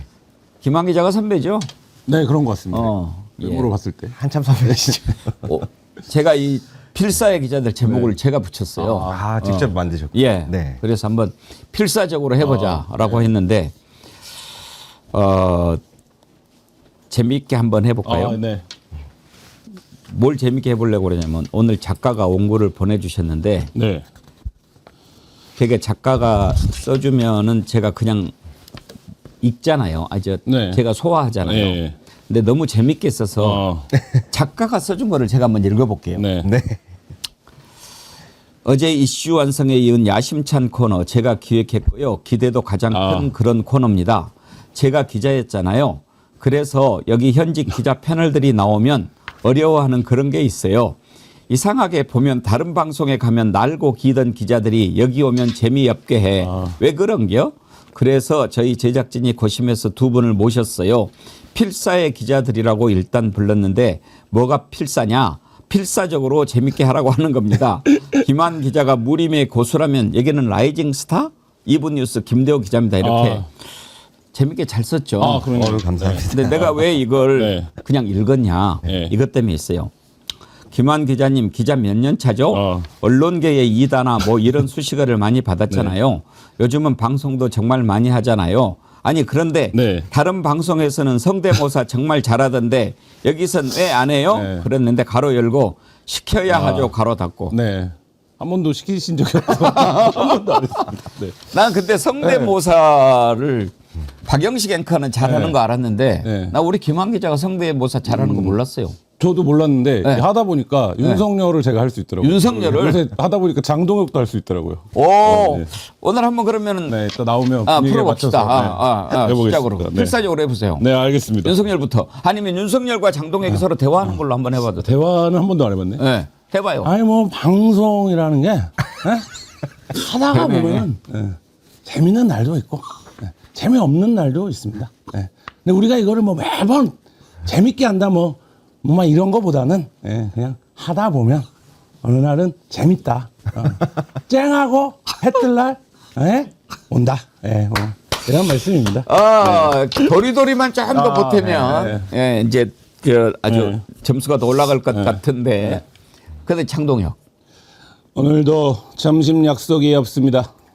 밥 먹을 사람이 미국에서는 있었는데 여의도만 오면 아무도 밥을 안 먹어줍니다. 민수 어디 갔니? 민수야. 네. 뭐 이런 거. 그럼 이제 빠지지 않고 나오는 한 분이 또 있어야죠. 누구? 제가 언제 언제 장동혁 대표한테 그런 얘기를 했습니까? 저도 한번 좀 연습을 좀 해봐요. 해보겠습니다. 한번. 네. 장동혁은 조금 더 노력하는 걸로. 네네. 약간 계란장수 목소리가 있어요. 있어야 돼요. 예. 한 열흘 동안 목소리 안 들었더니 좀 까먹었습니다. 장동혁입니다. 뭐 이렇게 나와야죠. 오케이. 자, 오늘 한번 두 분 기대를 많이 해보겠습니다. 일단 그 필사의 기자들 네. 우리 또 전영애 작가님 또 실력 나왔네. 이 그 필사의 기자들 위에다가 이슈의 완성이라고 붙였어. 전영애 작가. 네, 제목을 잘못 따셨군요. 이게 우리 전영애 작가 매력이에요. 네. 네. 그 오늘 어떤 이야기를 해볼까 어제 우리가 잡아봤는데 일단 한 2개 해보죠. 궁금한 것들을 우리 애청자님들한테 설명을 좀 해주시면 좋겠는데 가장 궁금해하는 게 도대체 장동혁이 미국 가서 뭐하고 돌아다녔는가 이게 가장 궁금한 거고 그다음에 한동훈이는 부산에서 지금 뭐하고 다니는가 이게 궁금한데 한동훈 얘기부터 먼저 해볼까요? 네. 누가 좀 취재를 열심히 하셨나요? 제가 먼저 오늘 예. 띄워볼까요? 예. 지금 한동훈 전 대표 같은 경우에는 부산 덕천역에서 그렇게 자주 보인다고 해요. 덕천. 예, 거기서 이제 아침 또는 밤 12시 이제 퇴근 막차 여기서 또 인사하는 모습들을 보이면서 활동을 하는데 좀 특이한 점이 하나 있어요. 이 무소속이다 보니까 당의 지원이 없잖아요. 그러니까 1대1 거의 개인 선거를 하고 있어요. 그러다 보니까 힘이 약할 수밖에 없는데 유튜브 쇼폼 플레이로 조금 이 선거 활동을 늘리는 그런 전략을 지금 가고 있다. 그래서 사실 이게 조금 어느 정도 파급력과 영향력이 있을지 그게 좀 미지수예요. 왜냐하면 한 사람이 하루에 다닐 수 있는 게 한계가 있잖아요. 그렇죠. 네. 그래서 조직이 같이 움직이는 거죠. 네. 근데 진정호 의원도 지금 내려가서 돕고 있다면서요? 예, 그렇습니다. 뭐하고 돕는데요? 그게 지금 가장 큰 이슈인데요. 네. 그러니까 이 장동혁 대표가 미국에 가 있잖아요. 그러니까 이제 곽규택 의원부터 해갖고 친한계들이 기다렸다는 듯이 다 튀어나온 거예요. 그래서 뭐 단일화 해야 된다. 국민의힘 뭐 공천 내면 안 된다. 한동훈 덕분. 한동훈 밀어줘야 된다. 그렇게 하고 있는데 이제 장동혁 대표가 돌아오자마자 해당 행위로 진상 조사하자 그랬잖아요. 그러니까 한동훈 대표가 또 뭐라 하냐면 진상 조사는 지가 진상 그 자체인데 이렇게 강하게 나가고 있고 진정호 후보 같은 경우에 최고위원 같은 경우에도 하려면 해라. 나 무서운 거 없다. 그러니까 이제 지금까지 사실 계엄 이후로 친한계가 이렇게 사리고 있다가 이번에는 한번 터트려야 된다 해서 반란을 저는 일으키고 있다고 봅니다. 진정호 말고 또 도와주는 국힘당 의원들이 있나요? 있죠. 이제 전 대변인들이라던가 친한계 의원들이 한 20여 명 정도 좀 포진되어 있는데 그거와 더불어서 시너지를 내는 게 있어요. 지금 엊그제 지금 오세훈 시장이 초록색 넥타이 나와 네. 기억나시죠? 그리고 서울뿐만 아니라 지금 경기도 다 독단 선대위를 구축한다 그래요. 이게 어떤 의미냐면 정당이 당의 도움을 안 받겠다는 거잖아요. 그렇죠. 그래서 제가 지금 국민의힘 의원 쪽에서 취재를 어제 해왔는데 왜 이런 현상이 벌어지냐. 중앙당 장동혁 대표 믿고 선거 치르다 전부 다 죽는다. 그래서 이거 다 지금 독단 선대위를 꾸리는 게 그러한 모습이 사실상 당내의 반발을 더 심화시키고 있다. 저 이렇게 정리해드리고 있습니다. 근데 곽규택이 친한계예요? 아니죠. 네, 친한계는 아니죠. 그렇죠. 네, 그 사이. 네, 찐윤의 핵심 만약에 네, 언더는 아니고. 네. 곽규택이 지금 친한계라고 만약에 자기 자리매김한다면 그건 우리 말로 갓나고예요. 그러니까 본인도 근데 그렇게 생각하지는 않을 거고 이런 흐름은 있는 거죠. 예를 들면 모든 선거는 후보자의 성향을 닮은 방식으로 캠페인이 될 수밖에 없습니다. 왜냐하면 후보자를 벗어나는 캠페인을 하면 실패해요. 그렇죠. 그러니까 한동훈 전 대표가 제일 잘하는 건 공중전이에요. 그러니까 중앙이랑 싸우는 거죠. 지금 내려가서 하는 선거 양상도 공중전이에요. 그러니까 공중전은 뭐냐면 구도를 잡는 데는 유리한 점이 있죠. 그러니까 지금 보면 한동훈이가 부산에 왔어. 한동훈이가 부산에서 뭐 좀 하나 봐. 뭐 이런 거를 중앙으로 발사를 하는 거예요. 그래서 서울에 사는 저희 같은 사람들도 다 알죠. 근데 이게 부산 북구에 영향이 있냐? 제한적이죠. 왜냐하면 그 메시지는 모두한테 발신이 되는 거니까. 근데 지금은 아직 상대 후보가 없어요. 상대 후보가 없기 때문에 공중전을 해도 돼요. 왜냐하면 그리고 연고가 없는 후보가 거기에 가서 연착륙하는 방식으로서 나쁘지 않은 것 같아요. 저는 제가 생각하는 한동훈 전 대표의 정치력에 비해서 초반 엔딩은 좀 비교적 무난한 편이라고 보는데 문제는 지방선거, 특히 재보선처럼 투표율이 낮은 지방선거는 저도 뭐 현장에서 취재를 할 때 보면 이 진지전입니다. 어쨌든 조직이 동원이 돼야 돼요. 그래서 누가 성을 쌓고 있으면 그 성에 사다리도 놓고 올라가서 덤비고 싸우고 난타전도 하고 어느 지역에 가서 붙고 뭐 이런 게 나와야 돼요. 근데 지금 한동훈 대표 주변에, 전 대표 주변에 이 진지전을 해본 이런 선거를 경험해본 사람이 많지 않아요. 그러니까 예를 들면 진정호 의원 같은 경우 내려가서 돕겠다고 하는데 뭐라도 도움은 되겠죠. 근데 진종호 의원도 지역 현장 선거를 한 번도 해본 적이 없는 인물이고 그런데 이걸 확장해서 보면 지금 장동혁 대표 주변도 그래요. 장동혁 대표 주변도 그런데 그러니까 한동훈 대표가 뭐 주말 사이에 쇼츠를 한 30개 올렸다고 하는데 뭐 서울에서 보죠. 한동훈 대표의 팬덤이 있다고 하니까 보는데 부산 북구 사람들이 아 우리 동네 한동훈이 왔으니까 이걸 내가 좀 봐줘야겠군 이렇게 보지 않는단 말이에요. 그러니까 이거는 어차피 중앙에서 소비되는 거고 그러면 지역에서는 뭘 해야 되냐? 지역은 그 지역의 선거사무장이라든지 선거 코디를 하는 분들이 철저하게 시간별로 동선 배분을 해옵니다. 그러니까 예를 들면 제 부산 북구라는 지역을 잘은 모르지만 부산 북구가 아침 6시에는 어디 가고 7시에는 어디 가고 8시에는 어디 가고 이게 있을 거예요. 선거 캠페인을 한 20일 한다라고 치면 지금 한동훈 대표한테 그런 프로그램이 있느냐 그건 아닌 것 같아요. 그러니까 뭔가 뭐 새로운 걸 하네, 막 당근을 하네 후보가 뭐 이런 건데 예. 이게 이제 새로워 보일 수는 있지만 이걸로 선거가 돌파는 안 될 거다. 그 다음에 실제 후보가 서요. 이제 민주당이나 뭐 국민의힘이나 후보가 쓰면 난타전에 들어갑니다. 난타전이라는 건 뭐냐? 지금 한동훈 후보는 한 3개의 전선과 싸워야 되는 상황인데 첫 번째가 뭐냐면 민주당은 뭐 부산의 미래, 경제적 활력, 부산의 청년 뭐 이런 문제를 들고 나올 거예요. 그러니까 예를 들면 경제적 콘텐츠를 들고 나올 거예요. 민생 관련된. 그럼 이거와 관련해서 대항할 수 있는 자기 콘텐츠가 있어야 돼요. 그게 그냥 과연 있냐? 근데 우리가 여태까지 한동훈 전 대표의 정치를 뭐 길지는 않았지만 봤을 때 한동훈 대표가 스스로 그런 콘텐츠가 있었던 적이 한 번도 없어요. 그러니까 요걸 어떻게 할 거냐의 문제가 있고 또 한 가지 뭡니까? 국민의힘에서 누가 후보가 될지 모르지만 지금 장동혁 체제에서 절대 단일화를 안 해줄 거잖아요. 안 해주겠죠. 네, 그러면 국민의힘은 어떻게 공격할 겁니까? 배신자다. 한동훈 때문에 보수 분열해서 진다. 한동훈 때문에 지는 거다 이 선거. 이렇게 공격하기 시작할 거예요. 이게 상당한 말하자면 흔들 겁니다. 부산의 유권자층을. 한동훈 전 대표는 아니라고 하지만 그러면 그리고 한동훈 전 대표는 여기에 맞설 조직이 없잖아요. 이게 누가 소문을 내주는 거냐면 동장이라든지 그 지역의 뭐 동창이라든지 이런 사람 야 한동훈이 배신자잖아. 윤석열 이렇게 된 거 아니야. 우리가 이렇게 그럼 여기에 누가 이제 맞서줘야 되는데 이런 이제 말하자면 기층부터 실제 조직까지가 없고 또 한 가지 지금 변수가 저는 개혁신당이라고 보는데 개혁신당 무조건 후보를 낸다는 거예요. 이준석 대표는 심지어 한동훈을 뭐에 비유하냐? 하이에나에 비유해. 그 지역구를 찾아다니는. 그러면 개혁신당이 출마하면 개혁신당은 당선이 목표가 아니지 않습니까? 그러면 극단적으로 뭘 할 거냐? 네거티브로 할 거예요. 근데 이 네거티브로는 선거를 못 이기죠. 그건 뭐 정설이죠. 근데 네거티브는 뭘 할 수 있냐? 상대 후보의 지지율을 깎아먹을 수 있어요. 그러면 개혁신당은 극단적인 네거티브를 하겠죠. 왜냐하면 이준석 대표 입장에서는 잠재적 경쟁자인 한동훈이 여의도에 입성하면 안 되니까. 자, 그러면 이 세 개의 전선에서 과연 개인 한동훈이 맞설 수 있느냐. 이런 부분에서는 좀 굉장히 회의적인데 한동훈 주변에서는 우리가 그래도 지금 초반에는 좀 잘하고 있다. 이런 평가를 하고 있는 것 같더라고요. 그러면 내친 김에 지금 한동훈이 나왔으니까 우리는 공천을 하지 말자라고 얘기하는 김도읍 의원이라든지 이런 사람들이 있잖아요. 이번에 한동훈을 두고 국힘에서 이렇게 쪼개질 가능성도 있다고 보십니까? 쪼개질 가능성까지는 아닌데 저는 그들이 상당 부분 국민의힘 후보한테 냉담하거나 아니면 한동훈 우호를 설 수 있다고 보는데 그거는 다른 이유가 있는 건 아니고 제가 볼 때는 이해관계인 것 같아요. 뭐냐면 이번에 재보선을 하고 2년 있다가 총선을 해야 되는데 실제 선거 기간까지 따지면 1년 6개월 남는 건데 그 기간에 부산을 블록화하지 않으면 지금 부산의 16개 지역구 중에 15대 1이거든요. 북구 빼고는 다 국민의힘이 가져간 건데. 근데 이게 지금 10대 8? 아니야. 8대 8? 뭐 이렇게까지 얘기가 나와요. 그러니까 뺏길 수 있다. 그러면 여기 부산에 보수 블록이 있어야 우리가 밥그릇을 유지할 수 있다. 근데 그게 이전까지는 그러면 보수 블록을 유지하려면 우리가 1차적으로 공천을 받아야 되는데 그건 장동혁의 권한인데 이렇게 이제 생각을 했었는데 이제는 노골적으로 그 얘기를 시작한 거죠. 어차피 장동혁은 6월 3일까지다. 그럼 우리 공천을 주는 사람은 장동혁이 아니다. 그럼 어떻게 해야 되냐? 한동훈 전 대표도 그래서 그 얘기를 많이 하는데 내가 부산에 뼈를 묻겠다. 부산 정치의 좌장, 부산 정치의 상징, 부산 정치의 기수 뭐 이런 얘기들을 많이 하거든요.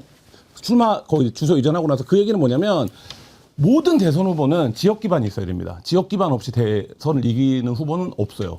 그러면 한동훈은 사실 서초 강남을 지역 기반으로 삼을 수는 없는 거잖아요. 그러면 내가 부산 사람은 아니지만 부산 기반으로 선거를 치를 거고 그러면 자기를 도와줬던 부산 의원들이나 이렇게랑 같은 공동의 이해관계를 갖겠다. 이거가 지금 맞아떨어지고 있는 건데 실제로 근데 김도읍이라든지 서병수라든지 곽규택이라든지 이런 분들이 더 적극적인 행동을 할 거냐? 저는 그거는 좀 미지수라고 봅니다. 그거는 선거전이 가면서 한동훈 이라는 이름 뒤에 붙는 숫자가 어떻게 될 거냐 이거에 따라 달라질 문제다 이렇게 한 가지 더 오늘 네. 김대호 기자님한테 여쭤볼 것도 많은데 이거 하나 물어보고 가고 싶어요.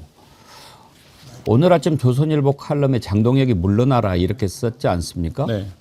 저는 그걸 보고 어떤 생각까지 들었냐면 언젠가부터 조선일보는 친한동훈 쪽으로 많이 논조가 가는 걸 봤어요.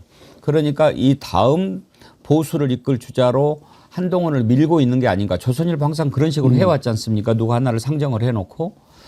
그러면 왜 이 시기에 장동혁이 물러나야 된다라고 하느냐. 바로 부산을 생각하는 것 아닌가.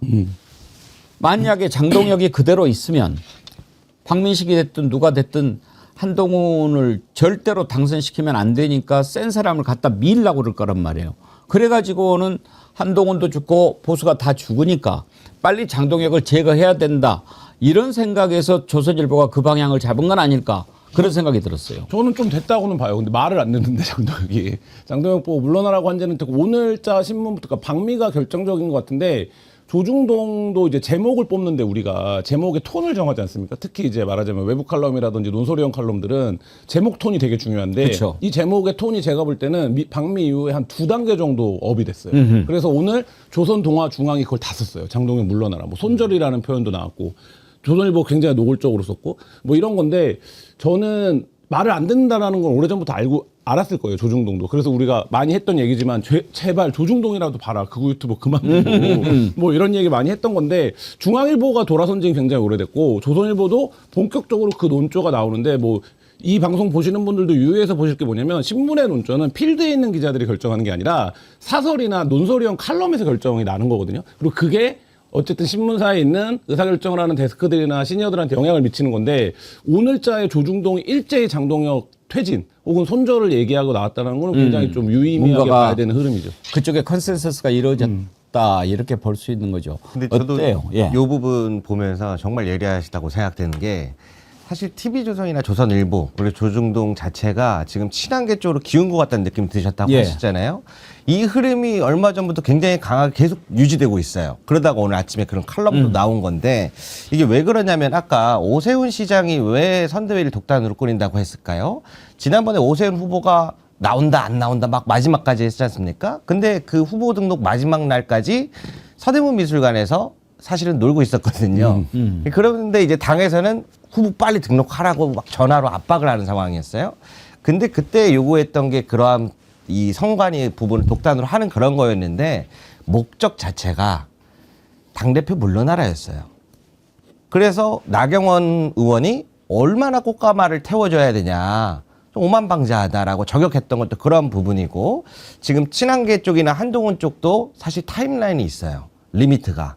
왜냐하면 친한계가 아무리 친한계라고 해도 원내에 이제 대장인 한동훈 씨가 원내에 없는데 언제까지 이걸 할 수 있을까? 그래서 제가 친한계 의원실들 다니면서 항상 여쭤보는 게 친한계 의원이 활동하는데 타임라인이 어디까지일까요? 라는 질문을 많이 했었거든요. 예. 이번 지방선거였어요. 왜냐하면 본인들도 국회나 여러 가지 활동을 해야 되는데 의정 활동을 공천을 못 받으면 와해되는 게 자연스러운 수순인 거예요. 그래서 이번을 기점으로 잡고 있다. 그러면은 한동훈 대표 후보가 북구 갑에서 유의미한 성적을 낼 수 있느냐? 지금 민주당의 바람이 너무 거세가지고 그건 좀 불가능할 거라고 봅니다. 그런데 국민의힘 안에서는 다른 역할로 쓰여요. 박형준 지금 부산 후보가 뭐라고 얘기를 해요? 한동훈과 손 잡을 수 있다. 왜 그러겠어요? 전재수 후보가 지금 전재수 후보한테 밀리는 게 두려운데 말씀하신 것처럼 네거티브 역할을 한동훈이 대신해 줄 것이다. 그러한 서로 간의 이해관계가 맞아서인 거고 장동혁 당대표는 지금 친한계 의원들이 튀어나와서 무소속 후보 돕는다부터 독단 선대위 당의 리더십 자체를 잃어버렸다. 라고 해서 그 다음의 논조로서 아마 가고 있는 게 좀 맞다고 보여집니다. 근데 한동훈이가 이번에 뭐 부산에 로펌 뭐 변호사 등록을 했다고 그러는데 부산이에요? 아니요. 서울 서초동에. 그 왜 부산에 출마하는데 서울에 로펌 등록해요? 그래서 그게 조금 이슈가 좀 있는데요. 명분은 예. 부산 북구 사람들의 지역에 관련된 현안이나 이런 민원들을 접수하겠다라는 건데 근데 문제는 위치는 이제 서초동에다가 했으니 그러니까, 예. 사람들은 어떻게 보겠어요?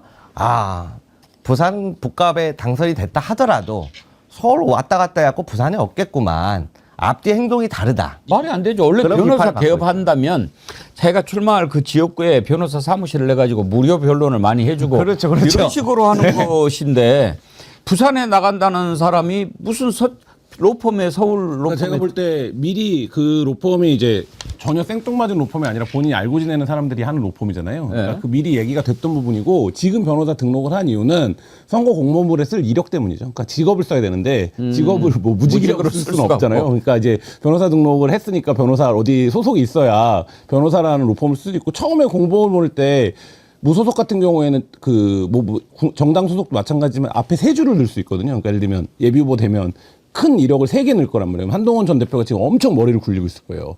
뭐 대표 이력 3가지를 뭘로 뽑아야 전 되나? 법무부 장관 전 대표만 해도 2개 아닌가? 그렇죠. 그렇게 2개인데 예. 전 법무부 장관을 쓰는 게 맞나? 예를 들면 지금 부산의 정서나 이런 거에서 봤을 때 윤석열에서 벗어나고 윤석열에서 이제 지금 가뜩이나도 윤석열 묻어 있다라고 하는데 그러면 이제 그거를 안 써볼까? 그러면 전 국민의힘 대표 하나가 남는데 그럼 그 다음에 나머지는 뭘 쓰는 게 나한테 유리한가? 뭐 이런 거예요. 근데 앵커님 말씀대로 좀 더 머리가 잘 돌아가고 정무적 판단이 되는 거면 무조건 북구에 그 지역 변호사 사무실이 당연하죠. 열죠. 네. 근데 그거를 안 하고 이미 얘기가 됐던 부분들에서 거기를 한 건데 제가 보기에는 이게 논란이 돼갖고 지역에 아마 뭔가 사무실을 내긴 낼 겁니다. 네.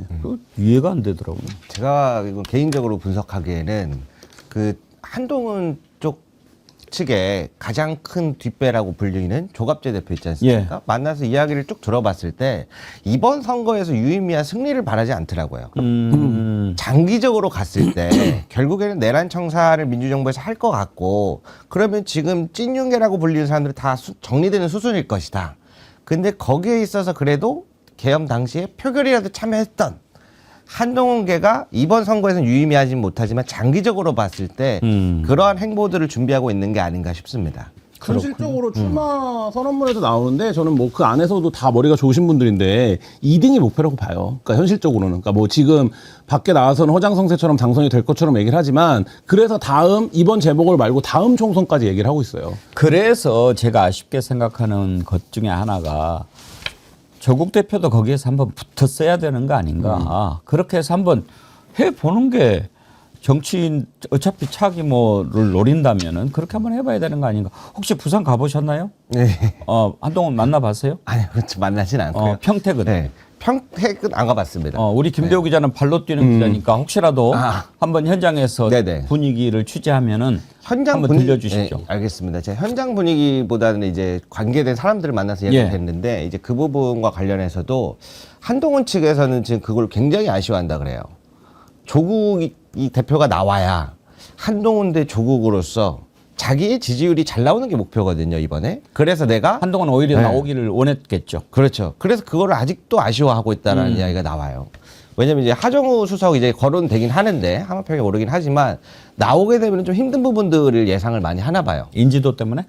이제 왜 그러냐면 그 인지도도 있는데 전체적으로 구도가 안 맞는데 조국을 상대했을 때는 명분이라도 생기는데 근데 이제 전재수 후보 시장도 그렇고 민주정부는 약간 미래지향적인 지역 민생과 경제 미래지향적인 아젠다를 가져가는데 그러면 한동훈 측에서 가져가고 싶은 건 뭐냐? 대결 구도란 말이에요. 인물 구도.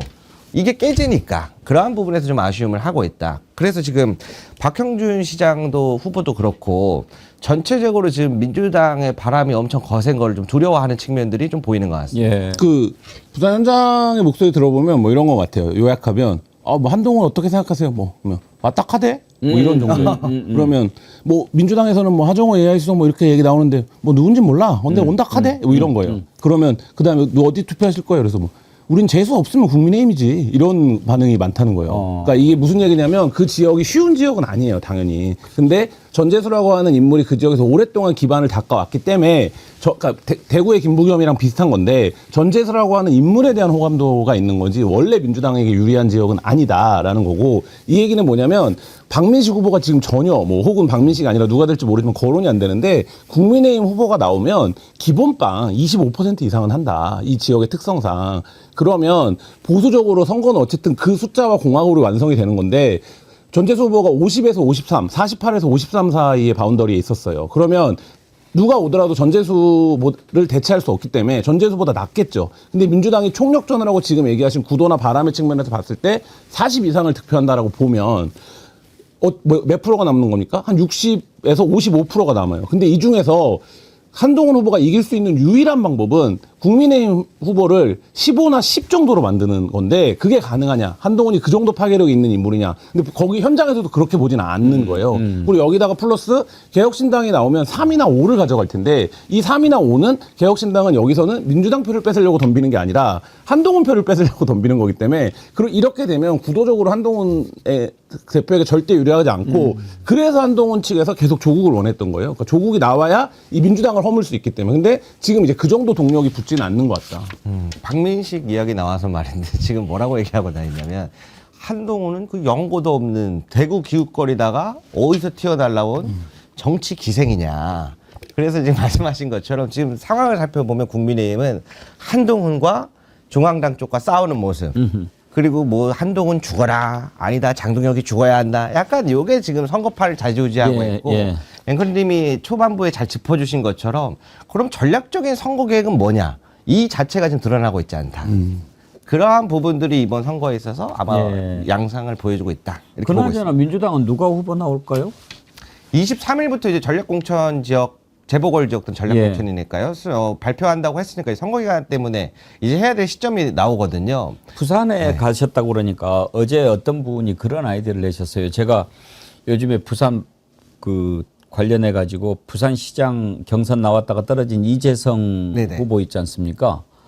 아주 그 쇼츠를 재밌게 만들면서 전재수 후보를 밀잖아요. 그 너무 좋아 보여 가지고 그걸 이렇게 이제 보여드렸는데 이재성을 내면은 어떠냐 부산 북갑에 그런 얘기를 합니다. 저도 이제 그런 얘기를 많이 들었는데 왜냐하면 이재성 후보 자체가 민주당 내에서도 워낙 인지도도 호감이 좋고 그래서 이번에 아까 말씀한 쇼츠도 재수 도와라. 사실 이재성 후보가 그 부산시장에 나왔던 거는 본인도 안 되는 걸 알고 계세요. 근데 왜 그러냐면은 특히 대구도 마찬가지인데요. 김부겸 후보가 이제 독단으로 나왔지만 경선을 붙인다라는 이야기 한번 나왔던 적이 있어요. 민주당에서. 이게 경선이 의미가 있어?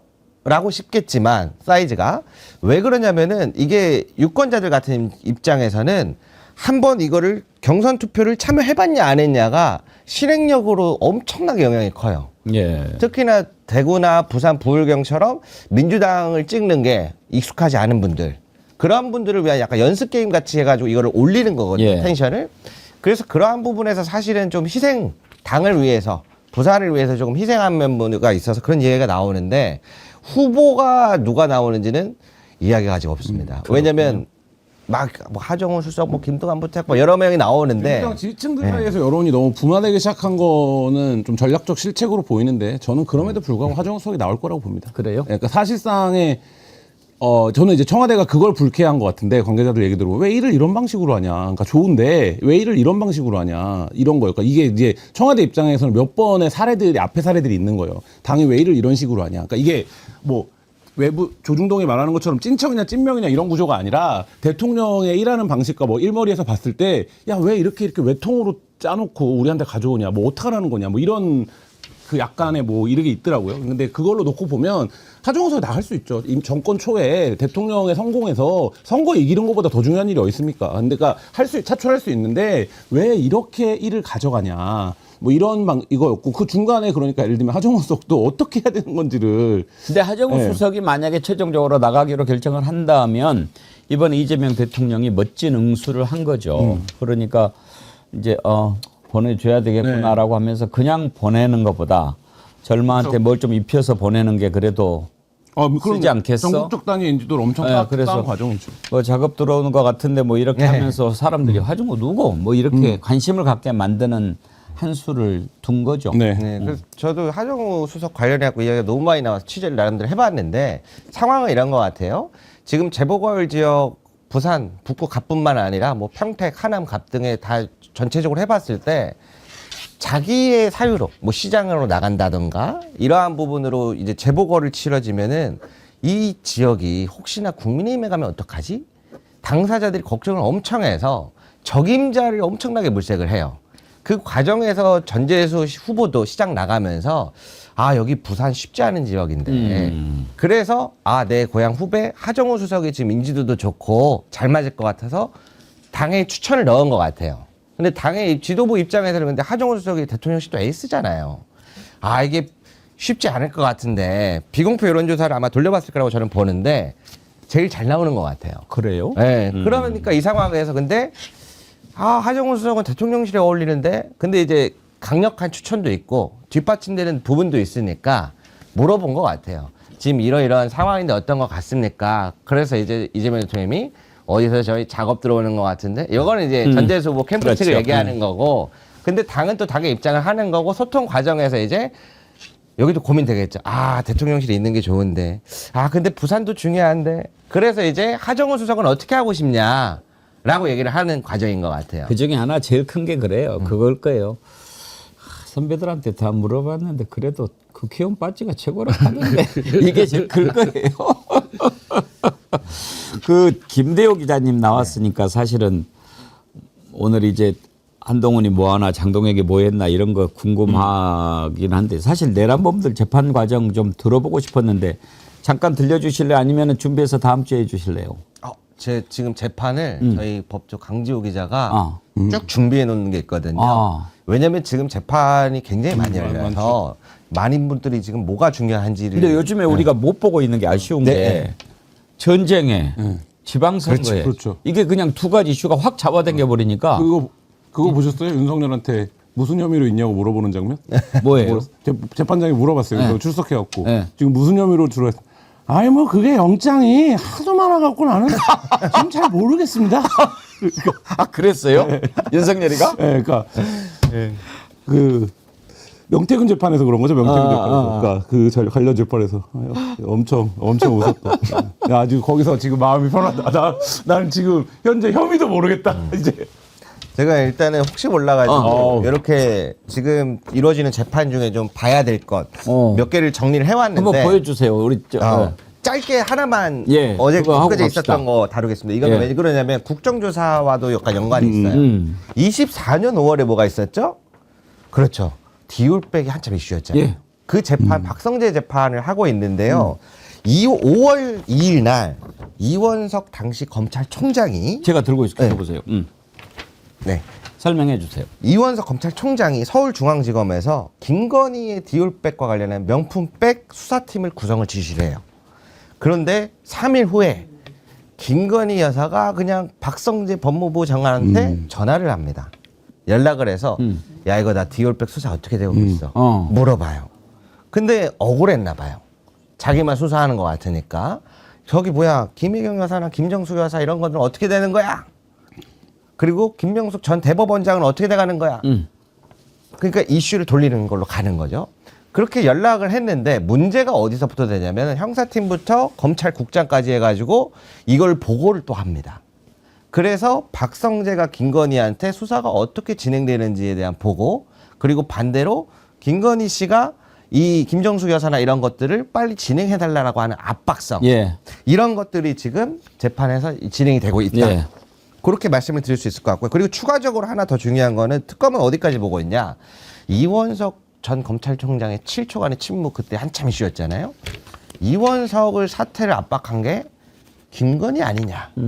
그렇겠죠. 네. 근데 이제 그에 대한 이제 증거 공방이 앞으로 펼쳐질 것으로 보여집니다. 저는 요즘에 국정조사 특히 보면서 조금 궁금한 게 이원석의 태도예요. 이원석은 그렇게 수모를 겪고 물러났는데 왜 이제 와서 그렇게 뭐 자기는 검찰을 사랑해서 그러는 건가요?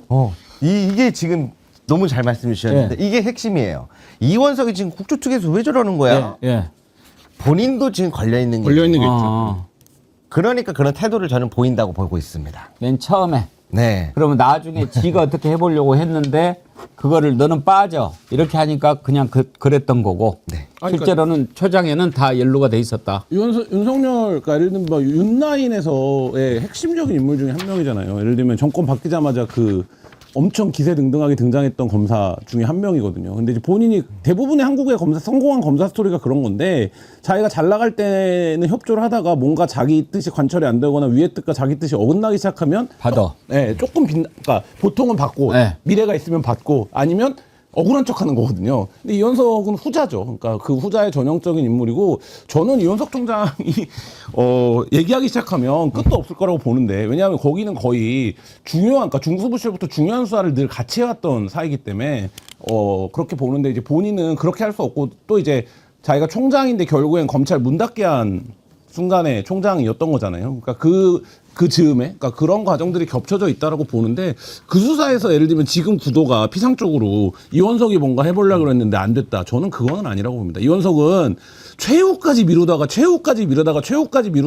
그거를 후딱 해치우고 끝내려고 했는데 김건희가 그조차도 못 받겠다라고 해갖고 이 사달이 난 거거든요. 그러니까 이원석이 억울한 건 다른 게 아니라 내가 잘 하려고 했는데 잘 해주려고 했는데 이것도 못 받으면 이거는 기본적으로 검찰이라는 조직의 생리에 대한 이해가 유는 있는데 왜 이것도 못 받아주냐 이런 정도의 투정인 거지 사실 그 이상은 아니라고 봅니다. 혹시 이윤석은 김건희 문자를 씹은 거 아닐까요?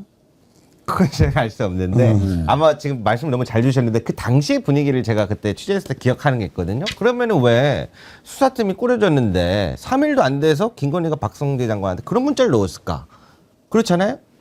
어떻게 돼가고 있는지 왜 그럴까? 그때 당시에 분위기에 뭐가 있었었냐면 이원석 전 검찰총장이 좌파 집안이다. 그래서 그리고 또 한동훈과 가까워서 김건희를 절대 가만 안 놔둘 것이다. 이윤석이 광주잖아요.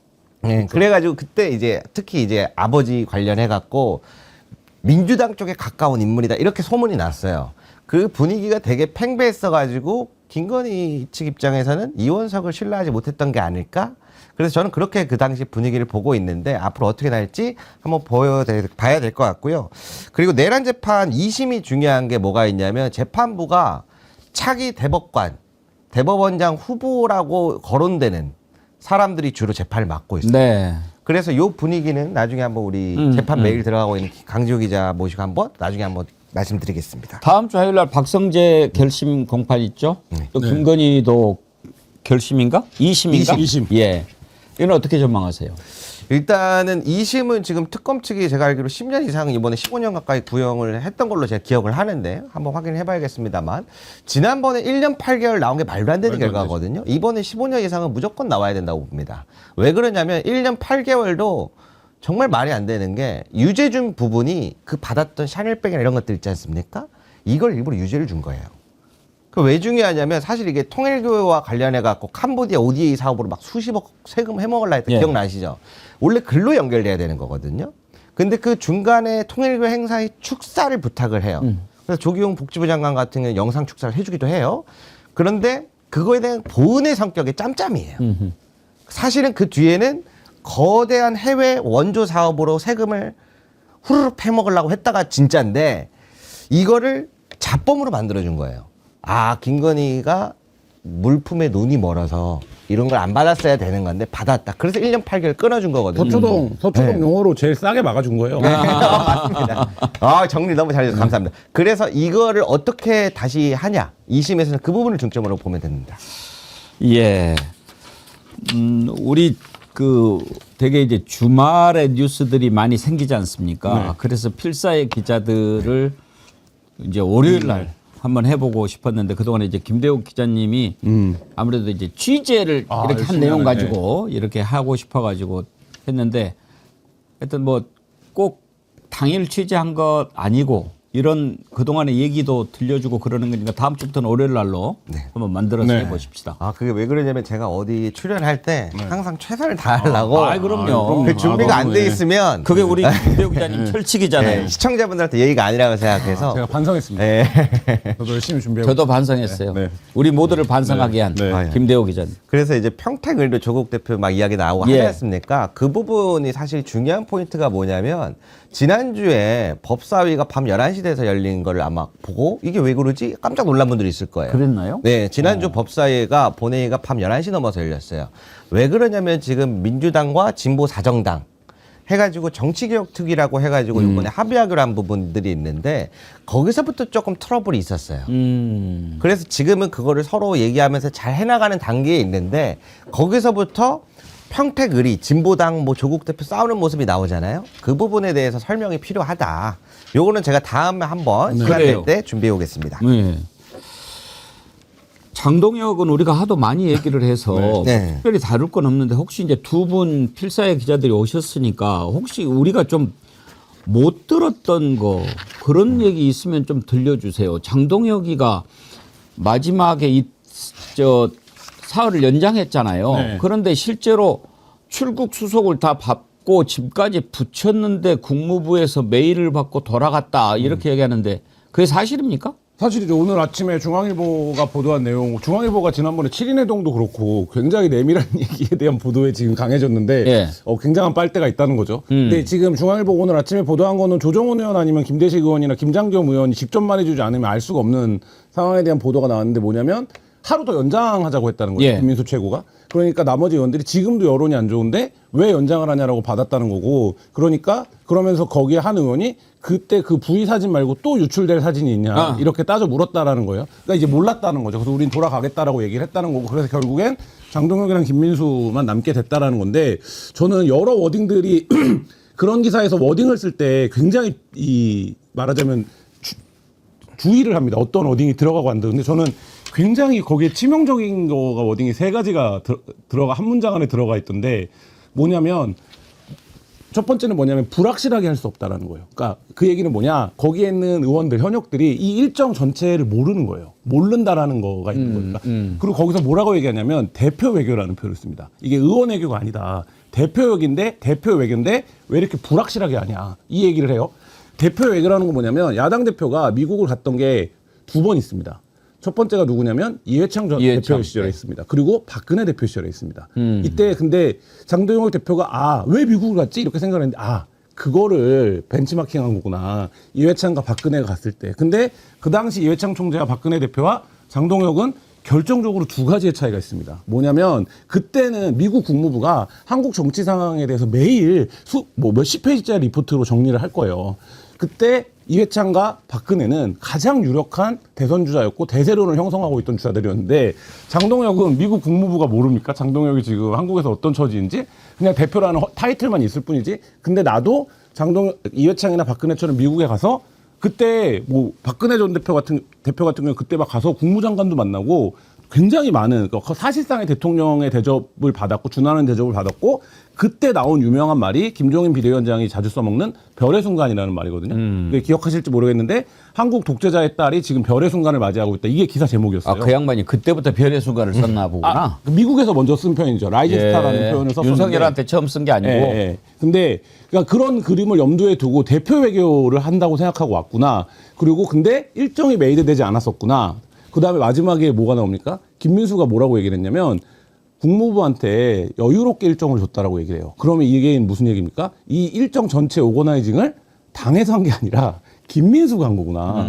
보통 그런 경우에는 당대표 비서실에서 일정을 사전에 셋업을 해놓거든요. 근데 그게 아니라 최고위원인 김민수가 일정을 메이드했다라는 그 세 가지가 들어가는 건 굉장히 말하자면 이 상황을 사실상 다 설명한 거나 다름없는 워딩인데 그거를 놓고 보면 이게 미국에 간 게 본인이 이회창이나 박근혜 정도 된다고 생각을 해서 이 일정을 잡은 거구나. 근데 그들만큼의 정치적 영향력은 없으니까 아무런 일정도 픽스하지 못하고 간 거구나. 근데 그나마 그 일정 조율을 당 차원이 아니라 김민수 개인이 했구나. 이거가 지금 오늘 아침에 새로 드러난 내용이죠. 장동혁이 박근혜 이회창하고 다른 것도 워낙 많은데 아까 혹시 일부에서 보셨는지 모르겠는데 늑구하고 비교한 것도 많이 재밌어요. 혁구라고 부르죠 지금 혁구. 오늘은 무슨 얘기까지 나온 줄 아십니까? 뭐라고 나왔어요? 2025년도에 가장 각광받은 대모험이 스페이스X라고 하는 달에 가는 거였거든요. 네. 그리고 2026년이 늑구와 장동혁의 대모험인데 그래서 오늘 나온 얘기가 이거 두 개를 합쳐서 장동혁이 달에 갔어야 된다. 내가 또 최근에 재미있게 들은 거 하나 있는데 요즘에 가장 힘센 사람이 누군지 아세요? 누구죠? 이혁수래요. 혁수가 누구죠? 이혁수 알아요? 아니요. 이 사람이 요즘에 세상에서 제일 힘이 세대. 이혁수? 이란 혁명 수비대. 재밌죠? 이혁수. 네. 재밌어. 네. 왜 지금 이란 혁명 수비대가 또 분열이 돼갖고 호르무즈를 꽉 잡고 있잖아요. 그러니까요. 그래서 그런 거. 요즘에 이혁수가 제일 세대요.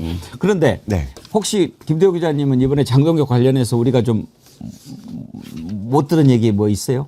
그러니까 이게 좀 타임라인으로 정리를 해보면 예. 상황이 딱 보여요. 선거판까지. 장동혁 대표가 미국에 갔잖아요. 그래서 대표 외교를 하러 간다는 게 뭐냐. 사실상 제가 보기에는 지금 이재명 정부를 상대로 싸우는데 각각 후보들을 지원을 안 하잖아요. 그러다 보니까 아젠다로 승부를 보려고 했던 것 같아요. 요번에 이스라엘 관련한 SNS로 가지고 시비 거는 것도 그렇고 그렇게 해서 뭔가 하나를 계획해보려고 했는데 계획이 너무 포괄적인 거예요. 그래서 계획이 사실 크지 않았다가 근데 이제 선거 기간 때 갔잖아요. 지선 40일 남기고 갔는데 욕을 먹은 거예요. 사진 올라오니까. 뭐야 너네 둘이 여행 갔어? 김민수 최고위원이랑. 그래서 돌아오는 길에 공화당에서 국무부에서 연락이 왔다 해서 갔잖아요. 그런데 이걸 국민의힘 사람들은 어떻게 받아들이냐. 사진은 다른 사람인 것 같아요. 근데 차관보를 만났다는 순간 국민의힘 사람들은 다 알아요. 예. 존 밀스 미국 국무부 차관보를 만났구나. 그럼 장관 있고 차관 있고 그 밑에 차관보가 있는데 차관도 아니고 차관보를 왜 만났냐. 이게 국민의힘에서 엄청 밀어붙였던 거거든요. 아, 이 차관보가 이번에 입성을 했다. 이재명 정부는 이제 끝났다. 이제 자기들끼리 이렇게 맨날 얘기하는 게 있어요. 국민의힘 안에서. 그러니까 누군지 얘기하지 않아도 다 추정을 하는 거예요. 저 사람을. 그러니까 장동혁 대표가 뭐 한 라인을 구축했다라고 얘기를 하지만 아니, 놀다 왔네. 요게 되는 거고 말씀하신 것처럼 조중동 칼럼에서도 장동혁이 이제 안 될 것 같다라는 기분이 나가는 거고 후보자들도 우리 독단으로 선거에 꾸려야 되겠다. 가서 뭐 진짜 하고 왔나 봤더니 지선 때 그냥 자기의 개인 정치 활동을 하더라. 요 흐름이 이렇게 가는 겁니다. 그렇게 보시면은 이해가 좀 쉬우실 거예요. 존 밀스는 차관보가 아니에요. 지금 국장급이에요. 그래요? 그러니까 우리로 치면 외교부 동아태 국장급이에요. 사실 차관보가 한 30명 되잖아요. 30명 되죠. 예. 제가 그러니까 이게 또 진짜 기자들이 헛짓시키는 건데 장동혁이 사진 공개한 다음에 구할 수 있는 국무부 차관보 사진을 다 AI한테 주고 이 뒷모습이 누군지 동일 인물을 맞춰봐라. 그리고 제가 그거를 질문을 몇십 개를 했어요. 예. 넌 결국 AI 결론은 누구 뒤통수냐? 네. AI 결론 뭔지 아십니까? 이 사람은 90%의 확률로 차관보가 아니다. 그래서 제가 봤을 때 사진의 일부러 뒷모습을 이렇게 보인 게 이 사람을 갖다 놓으면 국민의힘 사람들은 알 거 아니에요. 예. 누군지 대조해 보면 되니까. 그러면 큰 문제네. 그건 약간 사기잖아요. 사기죠. 그러니까 만약에 그거 우리가 생각하기에는 차관보가 그래 너네들 하도 그러니까 만나는 주는데 내 얼굴 공개 안 하는 조건으로 그렇게 해서 뒷모습을 찍었을 거다 이렇게 생각했는데 만약에 차관보가 아니다 그러면은 국민 앞에 사기친 거죠. 사기친 거죠. 그러니까 이 일정 자체가 뭐 그 얘기 나오고 있지만 국정원장이 미국 가도 일정을 이렇게까지 비공개로 하진 않는다. 이런 얘기를 할 정도예요. 근데 그래서 뭐 국정원 블랙 요원이냐 이런 얘기 나오는데 지금 이게 뭡니까? 장동혁의 이 순방이 미스테리한 게 AI도 이 순방을 추론을 못 해내요. 그러니까 말하자면. 저도 웬만하면 좀 짐작을 이렇게 해보겠는데 아무리 해도 이 계산이 안 나와요. 왜 갔는지. 그리고 이게 본인이 뭐 예를 들면 태극기들한테 성금 걷어서 미국 간 게 아니잖아요. 예를 들면 당비 썼을 거잖아요. 이 당비는 세금이에요. 그 자체로. 그러면 야당이 가뜩이나 본인도 기자회견에서 밝혔듯이 제약이 많아서 할 수 있는 게 별로 없다라고 하는 조건에서도 몇 천만 원 들어서 갔다는 거 아닙니까? 돌아오는 날 당일에 그 비행기를 만약에 퍼스트를 탔으면 2,300만 원대였다라는 거예요. 비행기 표값만. 퍼스트를 탔는지 비즈니스를 탔는지는 모르지만 그럼 비즈니스도 그에 준하는 가격이었을 텐데 그거보다 낮겠지만 그럼 이 정도를 비용을 쓰고 미국을 갔다 왔으면 이 성과에 대해서 당연히 세금을 쓴 말하자면 활동인데 보고를 해야 되는데 이게 지금 보안상의 이유로 비공개다. 이거는 동일한 시기에 비슷한 시기에 지금 현재는 아무런 직함도 없는 송영길 전 대표도 미국을 갔다 와서 본인이 누구 만났는지 다 밝히잖아요. 근데 그분은 세금 써서 갔다 온 것도 아닌데 근데 이거 자체가 그래서 이게 지금 임계점을 넘치는 사건이 된 거죠. 여기서 그러면 재밌는 게 사실 누굴 만났냐는 저는 두 번째인 것 같아요. 이제 어느 정도 추정이 됐으니까 그럼 그게 맞다 그러면은 뭘 하고 왔느냐, 무슨 얘기를 하고 왔느냐, 뭐 한 라인 구축했다고 보안 때문에 말할 수 없다 그러잖아요. 그럼 맞다고 하면은 이게 누구냐, 뭐 무슨 역할을 하냐면 그 지난 대선 때도 국제 부정선거 감시단 이런 것들을 이제 국민의힘에서 막 하고 했었거든요. 그러한 부분을 아마 활동했을 걸로 예측이 되는데. 지금 지난번에 절윤 선언을 했잖아요. 장동혁 대표가. 다 같이 절윤 선언을 했는데 장동혁은 안 했죠. 뭐. 거의 허위로 한 거죠. 그게 왜 그럼 허위로 했냐면 그러면 그 부정선거 TF 태스크포스 팀을 국민의힘에서 누가 맡고 있냐. 그 같이 찍은 단짝 친구 김민수 최고위원이 맡고 있어요. 그러니까 말은 선거 때문에 절윤하는 척하지만 하나도 그렇지 못한 거예요. 그럼요. 이번에 김문수하고 둘이 하는 거 보면은 참.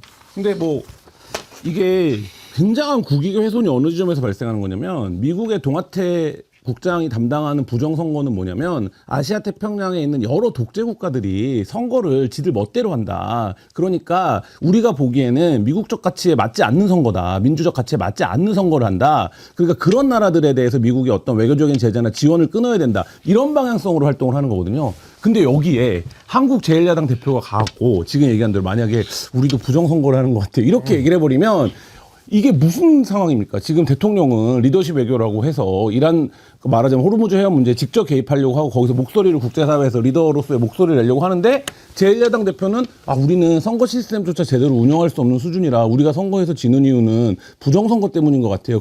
이런 거를 국장급 담당자랑 실무 담당자랑 만나서 얘기를 하고 오는 게 본인의 성과다라고 얘기를 하면 이거는 저는 뭐라고 해야 될까요? 그러니까 당에서 해가 되면 해당행위라고 하는데 이거 뭐라고 불러야 되는 거냐? 장동혁 대표의 표현을 그대로 빌려서 진상 조사를 해야 된다. 그래 자기 자신 조사해라는 거 아니에요? 그렇죠. 예. 아니면 빵을 조사. 그래요. 오늘 여기까지 하죠. 그 다음 주 월요일부터 또 네. 우리가 다음 주는 월요일부터 이렇게 하게 될 텐데 이슈들을 좀 재미있는 걸 잘 찾아가지고 한번 해보십시다. 네. 그럼 오늘 사실 시청자분들한테 소개하고 싶은 게 있었는데 짧게 한 2분만. 좋아요. 이재명 대통령이 지금 인도 순방을 잘 성황리 마무리하고 베트남 순방을 하고 계시잖아요. 예. 인도 순방 성과가 너무 안 알려졌어요. 그렇긴 해요. 뭐 이재용 영상 위주로만. 네, 이재용 회장이랑 무슨 셀카 찍었다. 근데 이게 되게 큰 겁니다.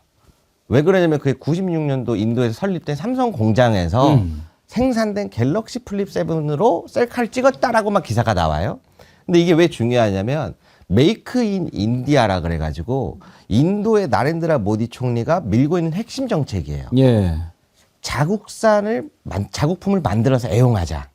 이게 왜 그러냐면 영국의 식민 지배 때부터 해서 생긴 스와데시 운동에서 지금은 그걸 중국을 겨냥해요. 예. 중국이랑 이 경계선 문제, 맥마한 라인이라 해갖고 우리로 치자면 38선이죠.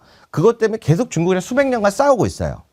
그 상황에서 중국을 견제하는 데 도움이 될 것 같아서 미국이랑 손을 잡아서 협력한 거거든요. 그런데 오늘날 미국이 어때요, 인도한테? 러시아산 가스 쓴다는 이유로 50% 관세 때리고 그랬잖아요. 근데 사실 그렇게 치면 나토 국가 다 50% 맞았어야 되거든요. 그래서 이게 표면적으로 말이 안 되는 건데 인도가 이제 미국에 대한 신뢰가 깨지는 순간들이 온 거예요. 그런데 문제가 뭐냐면 중국의 해상력이 자꾸 그 교두보를 침범하고 있어요. 그래서 이재명 대통령이 2047 선진 인도 비전 그리고 모디 총리도 뭐라고 얘기를 해요? 2047 비전을 얘기를 해요. 10년간 우리 성공 스토리를 써보자. 인도라는 거대 시장에서 중국과는 손을 잡을 수 없고 미국은 더 이상 신뢰할 수가 없는데 인도가 인프라 제조 기술이 없어요. 예. 농식품부터 해갖고 조선. 우리 미국도 마스카가 대한민국에 부탁하지 않습니까? 조선업 기술을 이번에 MOU 첫 번째로 넣은 게 앞으로 우리가 MOU라 그러면 그냥 가서 좋게 지내자 이런 느낌인 줄 알았는데 인도 시장에 한국이 적극적으로 이제 들어간다라는 엄청난 부분의 성과를 가져왔다. 제가 사실 여기서 말씀을 들어보면 인도 노이아 공장과 베트남 박닝 공장을 동시에 가본 한국 유일한 기자일 겁니다. 제가 삼성 해외 공장 취재를 한 달 정도 한 적이 있었는데 그 인도가 30조 달러인가 그래요. GDP가 넘을 거예요. 지금은. 그중에 삼성 하나 기업이 차지하는 게 한 1%쯤 됩니다. 그러니까 그리고 베트남에서는 베트남 전체 GDP 한 20% 정도를 삼성이 합니다. 그러니까 이거가 우리는 숫자로 잘 안 오잖아요. 예. 그러니까 인도에 있는 노이아 공장에서의 삼성의 위상은 어떤 거냐면 약간 자치구 같은 거예요. 인도 경찰이 안 들어옵니다. 그 공장 안쪽으로. 그러니까 그 조건으로 해요. 왜냐하면 치안이라든지 뭐 계급 문제라든지 여러 가지가 있기 때문에 그러니까 이게 예를 들면 우리나라에서 하면 여러 가지 쟁점에 걸릴 거예요. 예를 들면 뭐 걸릴 텐데 사실 이제 그 정도의 규모고 사실상의 자치구로 운영이 될 정도로 노이아 공장 크고 박닝 공장은 베트남 경제가 지금 이제 뭐 훗날 베트남 경제의 그러니까 말하자면 초입의 부흥기를 누가 만들었냐라고 하면 박린 지역이 만든 거거든요. 지금 베트남은 그런 정도의 위상이기 때문에 여기서 한국 경제가 그리고 인도가 베트남보다 GDP가 10배 이상 큽니다. 왜냐하면 인구가 많기 때문에 지금 인도가 인구 1위잖아요. 네. 그러니까 그런 걸로 놓고 보면 이 시기, 그러니까 동남아가 지금 모든 나라가 지금 일어서고 있거든요. 우리나라의 80년대, 90년대처럼. 그런 관점에서 놓고 보면 사실 윤석열 그 3년 동안 그 시간을 날려먹은 게 너무 아까운 사실 일이죠. 그러니까 지금이라도 그 지점에 대한 접근이 이루어지고 있다는 거는 굉장히 좀 고무적인 일이다. 예. 지금 이야기 나와서 짧게 하나만 더 얘기하자면 지난 작년에 중국에서 가장 걱정했던 게 뭐냐면 애플이 중국에서 벗어나서 인도로 가는 거를 굉장히 무서워했어요. 왜냐면 미국이 자국이 중국에 관세를 계속 무역 전쟁을 하니까. 근데 인도 입장에서는 이 미국과 중국 사이에서 사실 줄타기가 되게 어려운 상황이었거든요. 그래서 기술력을 가진 다른 국가에 대한 필요성이 굉장히 컸는데 이번에 한국이 그 자리를 아마 매김하는 그러한 발단이 될 거라고 저는 보고 있습니다. 그래요. 이번에 상당히 의미가 있는 방문인데 우리가 좀 너무 영상 같은 것에만 좀 치우치는데 어제 잠깐 지적을 해드렸는데 모닝 컨설턴트라고 여론 그 조사 기관 있지 않습니까? 미국에. 거기에서 조사해 보면은 세계에서 가장 인기 있는 지도자 1위가 인도고 2위가 이재명 대통령이에요. 그러니까 가장 인기 있는 리더 1, 2, 탑과 세칸이 만난 그런 회동이었어요. 그런 점에서도 의미가 있을 뿐만 아니라 우리가 옛날부터는 뭐 세계에서 가장 인구가 많은 나라는 중국 했는데 이제 바뀌었어요. 인도죠. 중국이 14억 천, 인도가 14억 4천이니까 뭐 인도가 이제 체계가 됐을 뿐만 아니라 베트남이 언제부터 베트남이냐? 지금 우리나라 수출 3위예요. 미국, 중국 다음에 베트남이죠. 그런 나라가 됐는데 이렇게 막 변화하는 속에서 인도, 베트남을 찾았다. 엄청난 의미가 있는 순방인데 갔다 와서 한번 기회가 되면 정리를 다시 한번 해보도록 하십시다. 속보가 하나 들어왔는데 이 내용 얼른 다뤄봐야 되겠네. 김용남 의원 전략 공천하기로 했다고. 정말로 하남 가남? 맨날 하남 가남? 맨날 그러던데. 혹시 지역은 아직 안 나왔나요? 그냥 경기도의 지역 보궐 전략 공천 검토한다고 그러는데 하남 아니겠어요? 하남? 이야기가 나오긴 합니다. 평택일까요? 나와봐야 알 것 같습니다. 왜냐하면 지금 제가 다 물어보면 다 본인들 말고 또 누구 이야기 나오는지 다 물어봐요, 역으로. 예. 아마 보안이 철저하니까 자기신들도 확정을 못하는 거겠죠. 가고 싶은 지역구는 있는데 또 당에서는 한 지역구에 5명 다 나가고 싶다 다 받을 수가 없잖아요. 그런 과정에서 이제 어떻게 치러질지 아마 이번 주 다음 주 되면 정리될 것 같습니다. 근데 이게 상당히 복잡한 얘기가 될 수 있겠네요. 민주당 당내 역학구도에서는. 그러니까요. 네. 우리 월요일 날 할 때는 그 지금 보궐선거 관련된 내용들 좀 속 깊이 한번 들여다보도록 하지요. 김용남 의원이 모레 나오죠? 금요일 날. 이번 주 안 나온대요. 예감을 하셨네. 아하. 이게 뭐죠? 제가 그럼 오늘 통화로 더해서 한번 취재를 한번 해보도록 하겠습니다. 뭔가가 있었구만. 지난번부터. 저도 금요일 날 원래 만나는데 나오실지 모르겠네요. 알겠습니다. 자, 오늘 두 분과 함께한 필사의 기자들 첫 번째 코너 아주 반응이 좋습니다. 하나야님 오늘 2부 방송 너무 재밌당. 제이드레스님 오랜만에 정어리 왔는데 분위기가 달라졌네요. 굿 하셨고요. 정현이랑님 현장감 있는 발로 뛰는 두 기자님 응원합니다. 예, 정말 두 분 오늘 멋지게 출발했습니다. 감사합니다. 월요일 날 그러면 뵙는 걸로 하죠? 네, 알겠습니다. 고맙습니다. 한겨레 21의 김한 기자님, 이분 뉴스의 김대호 기자와 함께 필사의 기자들 진행했습니다.